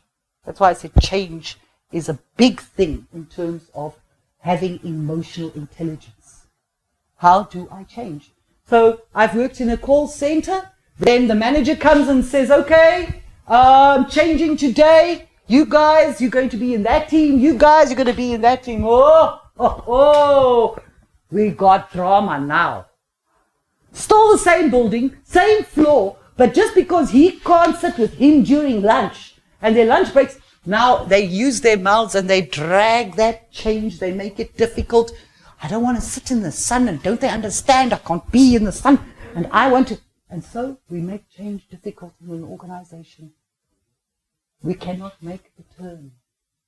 And then it becomes the end of the road for some of us. Now, if that's the way they're going to treat me, if I can't be on that shift, I'm sorry, I'm out of here. The same young man I spoke to you about now, he's lost a number of jobs for the same reason.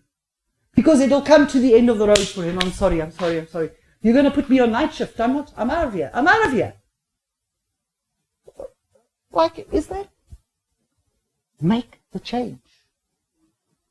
Take the bend in the road. Sometimes people will even say, I want a job. And when they get the job, they say, I don't know how to get there. They make it difficult for themselves. Day one, you're going to have difficulty getting there. The very first day, I remember a couple of years ago, I didn't have a car. I was using train and taxi. And I got a contract to do call center training for African Bank. And day one, I had a huge problem to get there. I didn't know the taxi routes. I got there on day one. And in the first day, could speak to people. Guess what? There was somebody coming from where I was, and I could pick up a lift. Do you see? Just get there in the first place. Then you're going to find answers. You're going to find out how to use a taxi or how to use a train to get there. You're going to find a way. But for some people, they don't know how to navigate life. That becomes the problem. I just want to take you to this one. This is the famous member of the Beatles, John Lennon. And he says, when I was 5 years old, my mother always told me that happiness was the key to life. When I went to school, they asked me what I wanted to be when I grew up. I wrote down happy. They told me I didn't understand the assignment. And I told them they didn't understand life. What do you want to be when you grow up? What do you want to be? Well, you want to be a tax expert. You want to be an accountant. You want to be a director. You want to manage the Reserve Bank. You want to have a job. But guess what? You want to be happy. Having all of those things and not being happy is nothing. That's why they always say money can't buy happiness. And it's very difficult to balance it because there's a time in your life when you can generate income and you need to get that. You need to do it. But you must always try to keep the balance in your life and in your mind. And how do I cope with these things? Okay. I just want to look at the time. I think I'm working with you for another little while. Okay. It's 10 minutes past 2. So what I want us to do now, we've been more than an hour. And I want to come back now to the actual manual and a couple of exercises with you. But let's take a quick 10-minute break. I see they brought some juice there and a couple of glasses you can have and run to the bathroom, do the body break that you need. But so far, are you good? Yeah. Very good. Very good. Yay, fantastic. Then let's take about a 10-15 minute break. It's 10 past. Let's say 25 minutes past. Okay. So I think let's continue. It's only a girl who's not here yet, right? All right. So we're looking at the whole issue of emotional intelligence and how these two parts of our lives have to come together. The sort of IQ and the EQ. How do I use it effectively? Given that you've got a personality, she's got a personality, he's got a personality, and we've all got our own cultures and our own backgrounds that have shaped us. How do I balance in this world and bring it together?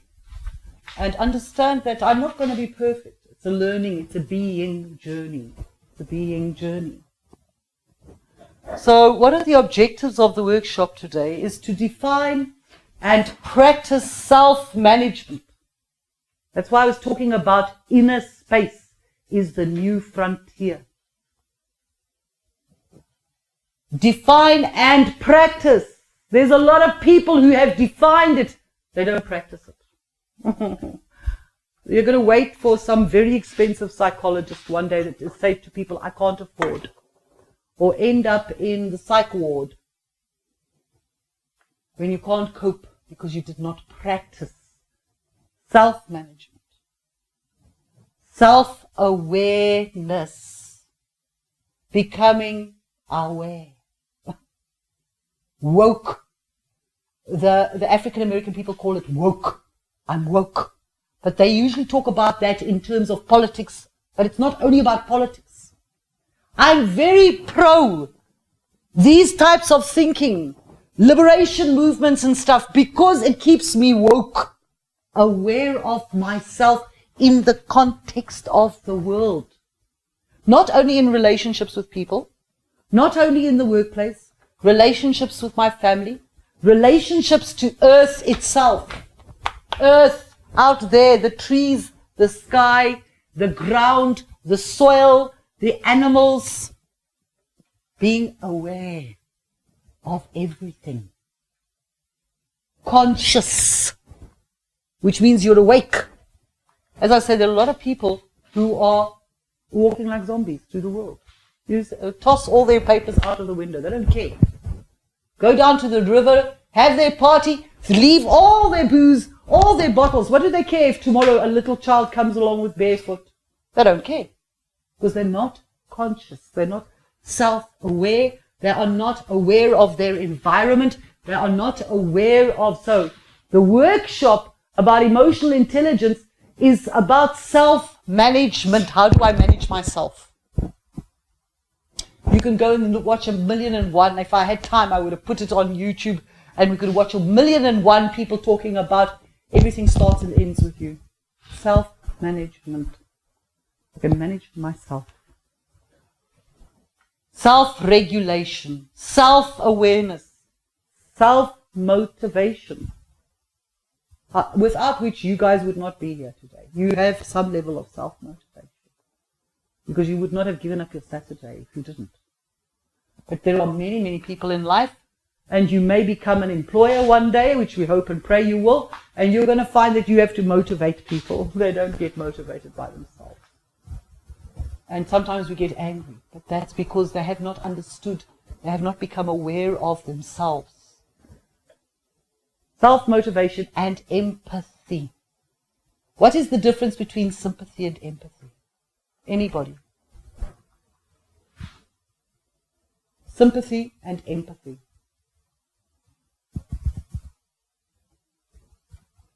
Yes?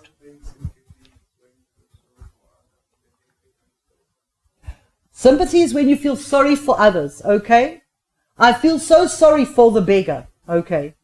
Empathy is when you can put yourself in that person's shoes. In your mind, what would it be like if I did not have food, if I did not have a place to sleep, if I... So I'm not just sorry, so sorry. I actually have empathy, meaning I feel it in and of myself. So thank you so much for that, Basil. So we can have sympathy with some things, but to have empathy means to look at a person and say, you know what, if I was young and I came from that community, I would possibly also feel that way. I'm not just sorry, do you understand? I'm trying to put myself in that person's shoe and in that situation. What is it like to be there? So, to understand, use, and manage your emotions. That's why I've done the first, where I actually wanted to put your body in. Because we can talk about this until the cows come home. Some people just don't get it. You've got to bring your body into the party. You've got to experience it. You've got to feel it. So that you actually understand that you have control. There's a guy called Deepak Chopra. You can go and read Deepak Chopra. Read it until it's coming out of your ears. Anybody here can watch videos of Deepak Chopra. He's an Indian gentleman who talks a lot about philosophy and life. But in one of his speeches, he says that your emotions are not waves crashing on the beach. You have way more power. You are the ocean that creates the emotion. So I don't have to just react. Anger, crash on the beach. Oh, I had the power to create the wave or stop it. I can stop it. I want you to think about these things, especially in our country right now. There are a lot of people who they perhaps never study psychology, but they know how to do it. They know how to make everybody fearful because they know one of three instincts is going to come out of you. Me, all of us. We're going to go into fight mode. Read all your Facebook posts. We're going to go into freeze mode. Ignore the problem. Or we're going to go into flee mode. I'm sure you can sit and think now just how many instances of that is happening right now. Because somebody's playing with them. They're playing vur with our minds and our hearts and our souls. But when you become conscious, you can be aware of it and you can realize that I am the ocean that controls my emotion. I am not just a wave that has to run and crash on the beach. Everybody's angry, so we all crash on the beach. Everybody's sad, so we all crash on the beach. No, wait. Do I need to be there? No. I don't need to be there. I can control it because I have the ocean, the power of the ocean, to make that decision for myself. So, beyond that, to verbally communicate with others. We have not had much time today to do all of those exercises. Okay, I'm going to give some of it to you so that when I see you again, we will start with those exercises. In other words, it's good to be emotionally intelligent, but now how do I communicate it to other people? Because I don't know if we have a module, I think we have a module on communication later. It all depends on how you say something. Where are you standing when you say it? Are you looking at people? There's another young man I trained in a program. He works with South African intelligence, and he will say, for example, they watch body language, read books on body language. And if I say to you, all of you people over there, move to that side.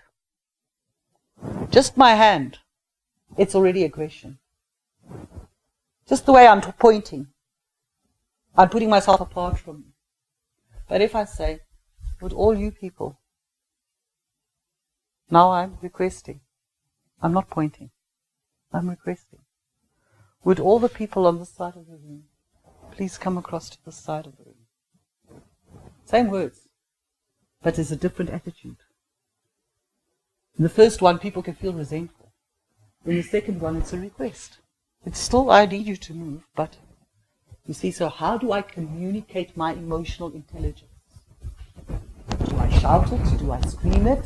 How do I do that? How do I convey it to other people? You know, when you come from a family that likes arguing, how are you going to change that arguing style? Because ek is so gemaak en so laat staan, this is just the way we are. In our family, you know, we just do things this way. Now you want to actually start to change that, because remember, this is generational now. And it's going to be passed down, the good, the bad, and the ugly. It's going to be passed down. And if we can't change, what is the sense of living? These people who tell you that nothing changes, I ask them then, you know, well, in other words, if a child doesn't succeed at school, then it's the end of the child's life. Why are we wasting time still feeding it? If a prisoner can't change, why are we putting a prisoner into prison? You have to believe in the ability of people to change. How do we communicate that change with others? This is a big thing for people. That I can do it myself, but how do I communicate it to others so that they really understand me? Successfully communicate with others in a non-verbal manner. We'll come to that again under under communication skills. Identify the benefits of emotional intelligence. You must be able to say, what is the sense of being emotionally intelligent? Otherwise, why are you going to do it? You're not going to do it if you don't think there's value in it. If you still think, I'm fine, I'm just the way I am, nothing wrong with me, And I'm not saying there's anything wrong with anybody, but we can be smarter. That's the purpose of education. We can be wiser. We can acquire everything that is good and assimilate it. That's progress. Relate emotional intelligence to the workplace. How do I use it in the workplace? How do I use it? My emotional intelligence, how do I use it in the workplace? What benefit will it be to me? You know, you get people you start to understand yourself. You know that this is a good cop, bad cop situation. I worked for years with people who were good cop, bad cop. And eventually we would understand it. Go to a meeting, the director had all the knowledge, vap, vap, vap, vap, vap, vap, vap. Walk, everybody, ooh, ooh, ooh, ooh. But that person was wise. They knew what their job was. Then they walk out of the room and they leave me behind. Because I'm a good cop. That was my role. And people could talk to me and say, you know what, I didn't understand what she said here. And then I could help them understand it. So you must use your emotional intelligence in the workplace to understand how do you fit in and how do other people fit in and why are they acting the way they are acting. So that's part of the program. Relate emotional intelligence to the workplace. Balance optimism and pessimism. We've covered quite a bit of that with the laughter and the stuff I've done with you. How do I balance being pessimistic and optimistic?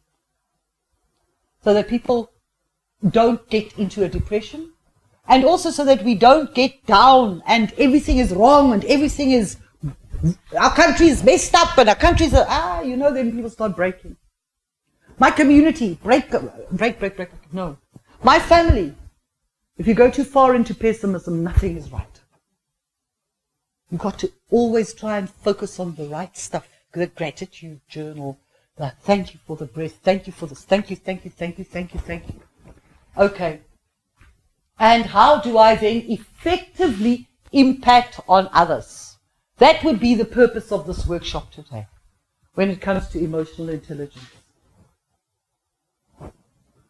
So what is it all about? Emotional intelligence is a part of you that affects every aspect of your life. Understanding the root causes of your emotions and how to use them can help you to effectively identify who you are and how to interact with others. And there are lots of websites, there's lots of information available on the internet these days, self-assessments that you can do to find out, am I an introvert or an extrovert? Am I a blend? What type of personality do I have? Am I a leader? Am I a coach? Am I a mentor? That doesn't mean, am I a teacher? That doesn't mean you're going to be a teacher in a classroom. It just means that you have a personality which is given to teaching in any environment. You are the person who is the accountant or the tax person that you'll be in the business. And when they bring a new person in, they'll say, take her to Gail. Because Gail knows how to teach. She knows how to coach. She knows how to mentor. Do you understand? So it's all about coming to that understanding of yourself, and then how do you interact with others? Understanding that perhaps because I'm a shy person, I always put myself at the back. Now I become aware of it. No, I'm going to put myself in the front seat now. You get those backseaters in the classrooms, they always put themselves at the back of life. You go to a meeting, they'll sit at the back. But they want to be in the front, but they're waiting for somebody to call them. Now it's about you becoming aware that I always sit at the back, and then I think like nothing's happening for me. I must start to move myself to the front. You know how much changes between the front row and the back row of the classroom? The front row of a meeting and the back row of the meeting. Because now I'm hiding, I've got to try and be seen. Go to the front. Just make that change. So it's about bringing about some of that understanding for yourself. And then the effects on your mind, body, and spirit, we've covered that quite a bit. So, for example, there's a pain chart that is perhaps a bit clearer. Stress that is felt in your head. Emotional burden on your shoulders. People who are carrying a lot will often feel it in their shoulders, emotion. Lack of forgiveness can sit here in your throat. Lack of forgiveness, physically can sit in your throat and can manifest in your throat all sorts of diseases. Lack of emotional support. If you're feeling like you're not supported, heartache, heart sore, it actually becomes a physical thing that you'll find that that person who felt that they were never supported ends up having heart attacks. Financial worries in your stomach. They say that the stomach is the new heart. Where do you feel excited? In your stomach. Where do you feel nervous? In your stomach. Not here. Here. Butterflies, nerves, everything. It's in your stomach. And there's more and more evidence that in fact all of your memory is not stored in your mind. Some of your memories are stored in your liver. Some of your memories are stored in your heart. Some of your memories are stored in other organs in your bodies. They've done experiments, not experiments, it wasn't an experiment, heart transplants, liver transplants, and kidney transplants for people. Then they find that you are carrying my kidney and somehow you are remembering things that don't belong to your life. Because some of my memories were stored in my kidney, which you got. Very interesting. Your body carries different things in different places. Not all of your memory is stored. Some of the facts to 1 + 1 is here. But the memory of your life, the memory of your body, what has made you you, the heartache, the joy, the whatever is stored perhaps somewhere else in your body. In different people, in different places. So it's very, very interesting. Lack of flexibility. Here. You're going to meet somebody who's battling with their joints. You're going to find that they are, in their personality, also not flexible. Not flexible, not able to bend, not able to even change this. Never mind their mind. So their body starts also getting like that. Financial worries, we've spoken about. Fear of change in the hips. Isolation, problems in my hands. Big ego, problems in the knees. Tension and jealousy, problems in the legs. Depression, you might feel it in your feet. Lack of pleasure, you might feel it in your ankles. There's a lot of blends of medical science and medical knowledge, Eastern, Western, acupuncture, laughter therapy, the Western medicine, the African medicine, the traditional medicine. All of that has got a place. It's all about how you balance it. What many people are selling you is a dream. Go home and do blah, blah, blah, blah, blah. Take this piece of cloth and put it by your head. Sleep on it every night. You know, I know people do that. And it's the faith that carries you through. So now how do you use that understanding of the power of your mind in your workplace and understanding yourself? And in also how it translates in your body. Self-management. Getting yourself unstuck. Get unstuck. Habits. Okay? It's very, very difficult. And the best way to change is put yourself in a new environment. When you are always, she's known for who she is. So she wants to be a brand. Be careful that being that brand doesn't mean that you're stuck on stupid. Because you can change that brand at any point in time if it no longer serves your purpose. So somebody will say he's shy. Like who said so? No, since he was a child, people said he's shy. So how come he adopted it as a brand? I'm just using you as an example. I don't say you're shy. I'm just saying, is it serving you? Can you become unshy, unstuck at any point in time? Yes. At any given point in time, you can change. I did a program in Sebokeng in those years with all the students and the community. And we were waiting for a young man called Abner Mariri from Kwatema to come through to talk to the students. He was late, he was delayed. It was the years before cell phones. We didn't know was he on his way or not on his way. And everybody was restless and restless. And we kept the program going and I didn't know is he coming. And when he came in, the hall was jammed. He came in through the hall and he just had this big smile. And he walked through with his arms like this and asking people to forgive him and onto the stage, smiled at them. Everybody forgave him like that. If you're not a person who smiles a lot, you can smile. You can start to smile today. Why must you remember who you were? You know what I'm saying? That smile does not belong to him. It can belong to anybody. Even things that he said. Anybody could adopt it and take it and make it their own because you're going to do it in your own way. So if you like the way that a manager starts a meeting, go home and practice it. And it will become your own. And you will then be able to move into another direction. But you're just going to say, it's not my personality. Oh no, I was told I was shy. Oh no, I was told I must always... Guess what? You can change at any point in time. And bring on board new, but you must practice, practice, practice. In the beginning, it's difficult, but get yourself unstuck. A lot of people, you can go home and think as part of your homework how many people you know that are stuck. Stuck in the way they think, stuck in the way in which they act. Then, if you keep on doing the same old things in the same old way, how can you expect to see a difference? They call that being insane. Insanity is when I keep doing the same things in the same way and I expect to see a difference. So you come into this class with this thick book. I think I saw one person taking notes. One.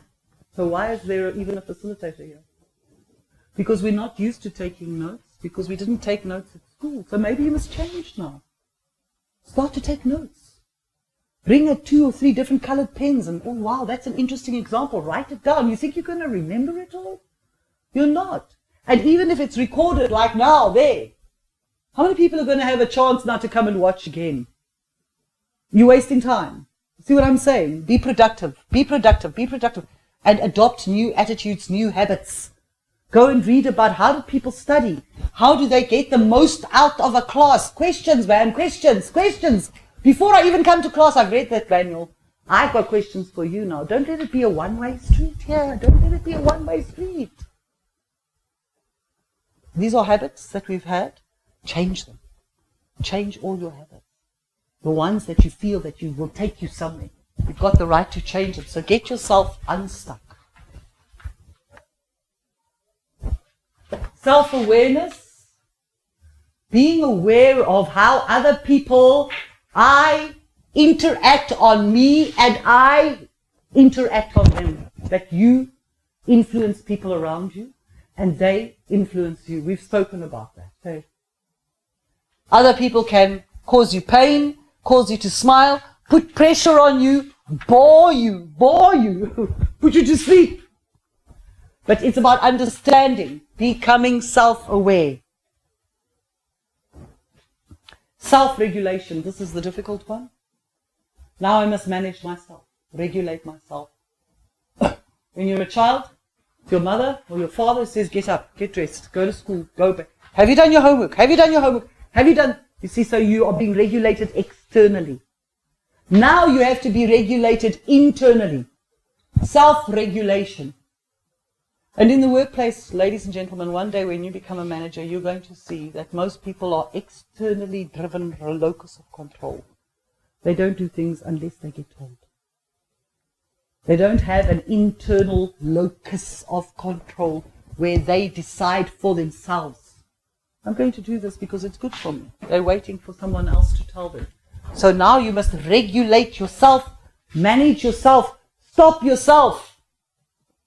We will have way less crime in this country if people can self-regulate.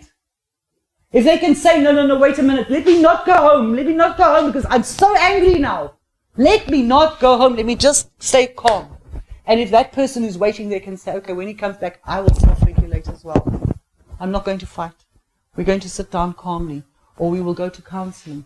But we get into each other again. And you know what? Facebook is full of videos of people beating one another up and the most terrible, terrible things happening because people cannot self-regulate.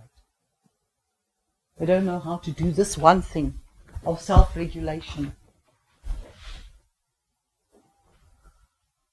Oh, so for example here, gets asked whether he has good people skills. Do you have good people skills? And he answers, yes, I think I have good people skills. What kind of an idiot question is that? Okay, he should have ended there. He should have ended his sentence there. But he carries on with us, which proves the contrary. Hey, he doesn't have good people skills. What kind of an idiot question is that? How do you self-regulate? How do you manage yourself? Self-motivation, becoming aware of yourself, self-awareness, becoming aware of your environment, social awareness. And by that, as I said, it's not only people, it's everything in my environment, the earth, the sky, the sea, the water, everything around me. Social skills, self-management, self-awareness and self-management. Regulation, I manage myself. The ability to control or redirect disruptive impulses and moods. Disruptive impulses and moods. So, for example, a friend of mine, Nokuzola, she was a very good friend of mine when I was working at Para, and she knew she had a problem with communication. Because she would phone you and ask you to bring a report. And you still saying yes, she's dropped the phone. She just never said hello or goodbye. She had to learn that other people found it offensive. That she had to learn to say thank you very much. Okay, bye-bye now. Because she was in a hurry, you see, she just wanted the report. So you pick up and can you bring me that report? Drop the phone. People start saying, wow, what's up? Because she couldn't regulate. When she became aware, she learned to say, hi Nina, can you please bring me the report? I'm in a hurry, thank you very much, bye. But before it was, bring me that report! Down. Not aware of what I'm like to other people. So becoming self-aware. Empathy, we've spoken a little bit about empathy. Empathy is all about listening. Listen. A black belt in listening. Most people have one mouth, 2 ears, but they do way more talking than they do listening to somebody who doesn't agree with you is painful. Because all you want to do is interrupt them. All you want to do is correct them. All you want to do is walk out of the door. Tell them that they're stupid. Listen. Black belt in listening. Guys, if you can listen, really listen, you're going to find your relationships with the opposite gender improve drastically. When you don't get so offended so quickly. I feel you.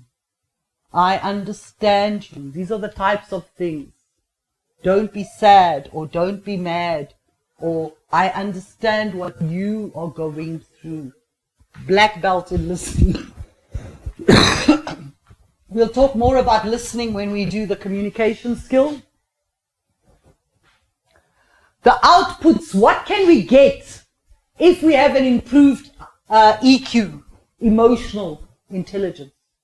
What are the outputs that we can get? Increased team performance, decreased occupational stress, improved decision making, reduced staff turnover, increased personal well-being, and increased leadership ability. So there are many good benefits. I just want to mention to you that there are countries now that are measuring their happiness index, not only the financial index. You guys who are accounting and tax, you're worried about money. You're worried about making a country work in terms and a business work in terms of money. But across the world, they are saying more and more that in order for a society to work as a whole, we need to see that people are happy. Not only making money, but happy. A happy and productive nation. Not just a productive nation. There are many nations that are productive, but everybody is unhappy. They feel like slaves. They feel like they're being misused, abused. They are resentful even when they are earning money. So we need to get to the point of emotional intelligence where people are happy with where they are and what they are doing. Not to say that we want to burn ambition. Of course you must be ambitious. But if you are not happy, then what is the sense of anything? Nothing. Okay, so those are some of the outputs that we can expect if you become emotionally intelligent. And as many of you are not working, perhaps you don't feel it so badly now. Wait until that first day on the job and 1 week into the job when you're complaining like everybody else. Okay, so N.K. Gandhi said, an eye for an eye only ends up making the whole world blind. Guy Finley said, never speak out of anger, never act out of fear, never choose from impatience, but wait, and peace will appear.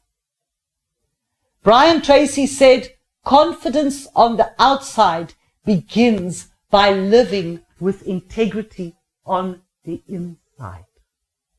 So that which you wish to manifest on the outside, you have to start to feel it on the inside. So, you have, I'm just going to quickly put up for you the resources which you have on Scribbler now, on Scribbler so that you can go back to it.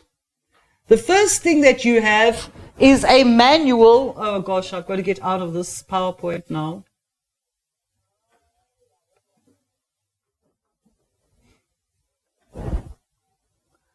Apologies. These things happen. Okay, there we go. So you've got, I just need to show you because you need to go and find these by yourself. On Scribbler, you have just today received a whole manual on emotional intelligence, which you need to go and read through, all right? As I said to you, you're fortunate that this program has incorporated a module on emotional intelligence. We can make brilliant tax technicians and tax experts, brilliant accountants, and then they burn out. I've worked for years at Chris Hani Baragwanath, who's the most beautiful guy, Peter Mwewa, also from Zimbabwe, financial manager, and he ran all the billions of projects, money in the projects. He's younger than I am. He ended up having a double bypass heart surgery less than 8 months ago because he internalized all the stress of his job behind his desk. Usually tax people are quiet people because you're focusing on numbers. You're not out there, go party animals. You get an office and people will leave you alone because you're working with figures. They don't usually put you in an open plan either when you're working in a financial environment. So you get isolated and you get lonely and you get scared at the desk there, and the pressure of the work and the delivery is hectic like this. And you can cope and you can cope and you can cope until one day you're not coping anymore. So please, this manual is a resource. When you browse through the manual, I just want to take you to the to some of the contents here. What is emotional intelligence? Self-management, self-awareness, self-regulation, which I've pointed out to you, self-motivation, empathy, emotional intelligence, how to accurately perceive emotions. You see, we also misread other people sometimes. You think that they're angry, but meanwhile they're not angry, they're sad, or they're frustrated. So you just see somebody say, she's angry again today. Meanwhile, you don't know what happened. We don't bother to ask. So this is a very good manual. There's 30 pages. I'm not going to run through it all, but I would like you, please, before I see you again on the 17th or the 7th of April or whenever it is, I want you to have read it. Please go through it. And then there is the exercises which have also been posted on Scribbler. You had this question.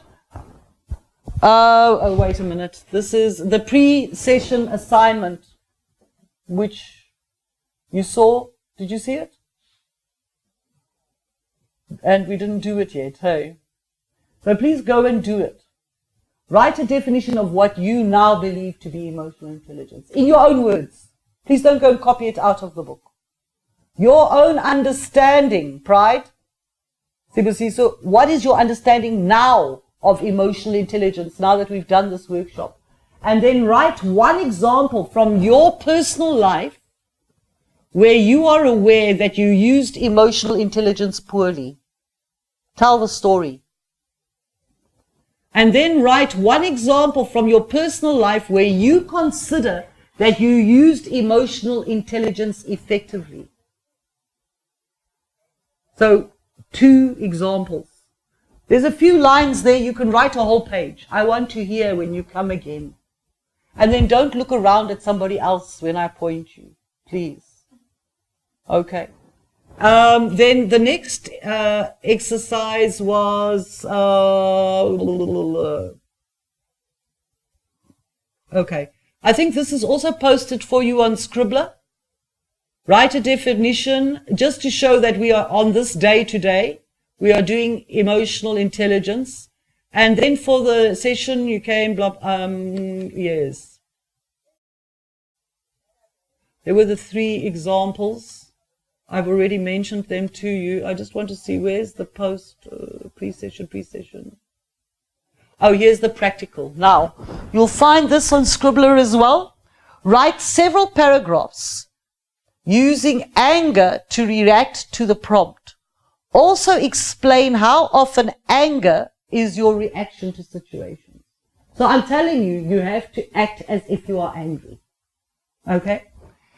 What is the situation? You were recently offered a prominent position in a reputable company. This is the opportunity you've been waiting for in order to break into the industry of your dreams.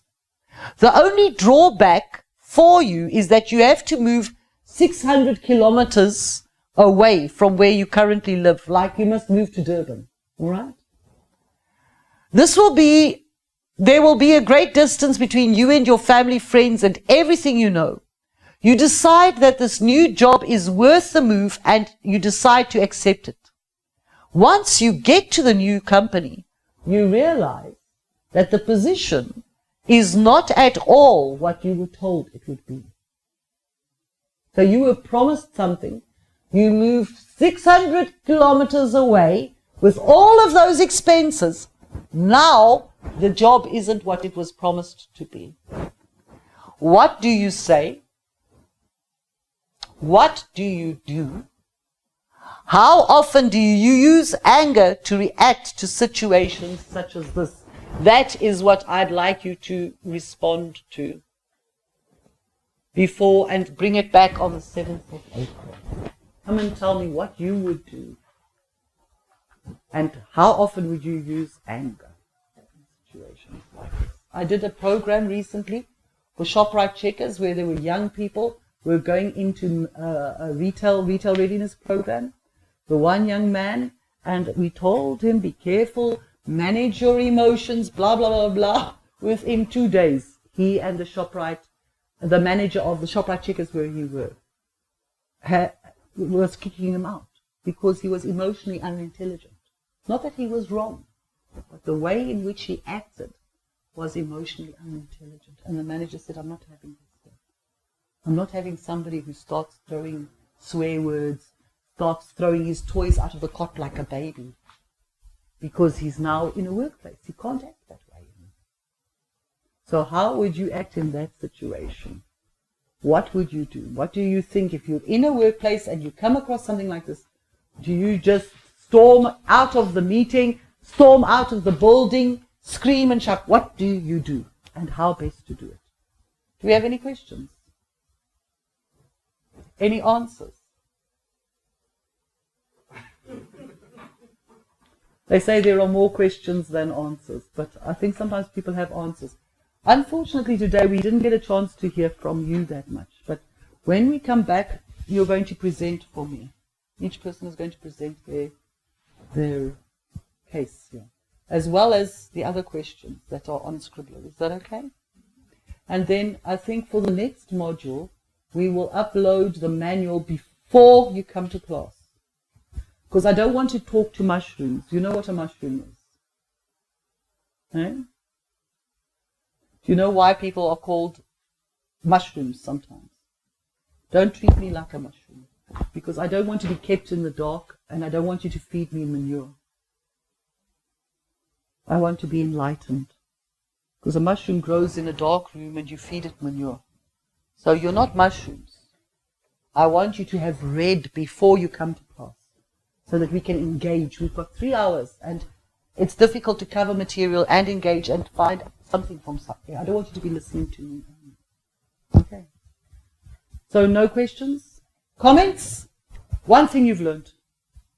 Very good, very good. Yay!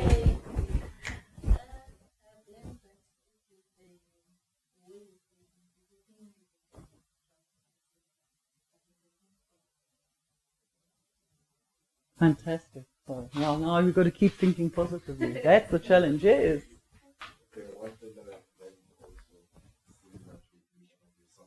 Fantastic. Very good, very good. Yeah. Yeah. This is Tachis or peace, yes.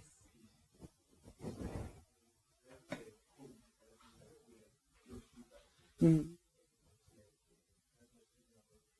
Mm-hmm.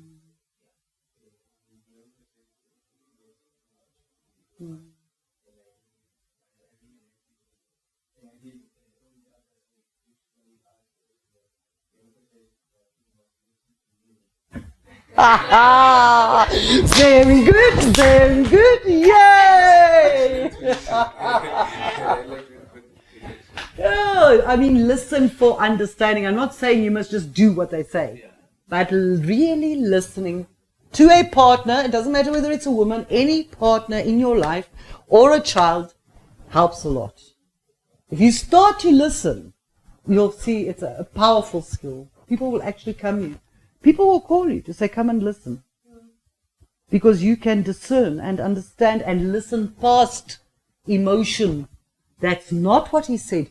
What he said was that. That's not what she said. Because sometimes emotions interfere. Yes. You found that. I loved it.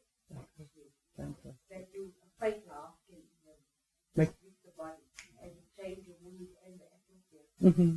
Fantastic, fantastic, wonderful, wonderful. Thank you. Very good, very good. We must reward one another. I forgot to do it for you, but it's there for you as well. Yes. I've learned that a person is, or a human being, made up of many parts: the body, the mind, the soul, and all of those should be balanced in order for us to have a good life. Fantastic. Very good, very good. So now wherever you go, you can do that little rhyme, hey? You can do that little rhyme. It helps. It helps for people to understand. If you just talk to people sometimes, anybody here who's ever going to work with people, listening, your last bit here, you will all fall in because you're not engaged. The body must be engaged. Yes.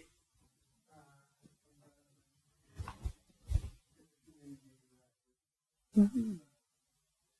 Fantastic. Very good, very good. You're going to go read Deepak Chopra, eh? Deepak, D-E-E-P-A-K. Just Google Deepak and then Chopra, C-H-O-P-R-A, Chopra. Google him and you'll see a lot of videos and there's lots of people talking about this type of thing on YouTube. From young African American men to white people, it's all over the world. People are looking at this journey within. So, but I'm just saying he's the guy who came up with that other quote about the ocean. Yes. Last but by no means least, your contribution. I've learned more about being responsible for myself first. Fantastic. Oh, we've learned a lot. But I think you already knew this. It was just an opportunity to sit and talk about it. Because none of you were empty when you came here. You have your coping skills and your mechanisms. So a workshop like today is just to say, okay, take that which you have, which is already good, and build on it further understanding. So I say thank you, dankie, ke a leboa. And then we look forward to seeing them again on the 7th of April, by which time you will have those assignments done, handwritten, have them here, please. And then you can present them and we can really talk. We're doing something else. I can't remember what the next module is for me. But we'll do something else which is also nice, exciting. And it's a value add to your tax technician program to ensure that we understand that you're more than just this or this, that we're taking care of all the other skills, okay? So I'd also appreciate if for the next program you bring a little write-up on your, was this valuable to you or not, and then how are you applying it? I want to hear when you come on the 7th of April. What changed because you were in this workshop today? Any one small thing that changed, like I stopped arguing with my sister, or I realized blah, or I realized blah, and I went to actually do it. I changed that. Okay. So I say thank you very, very much, and a very good, yay! And you must travel home safely. Remember to take all your beautiful big textbooks here, your calculators. Is there anything from your side?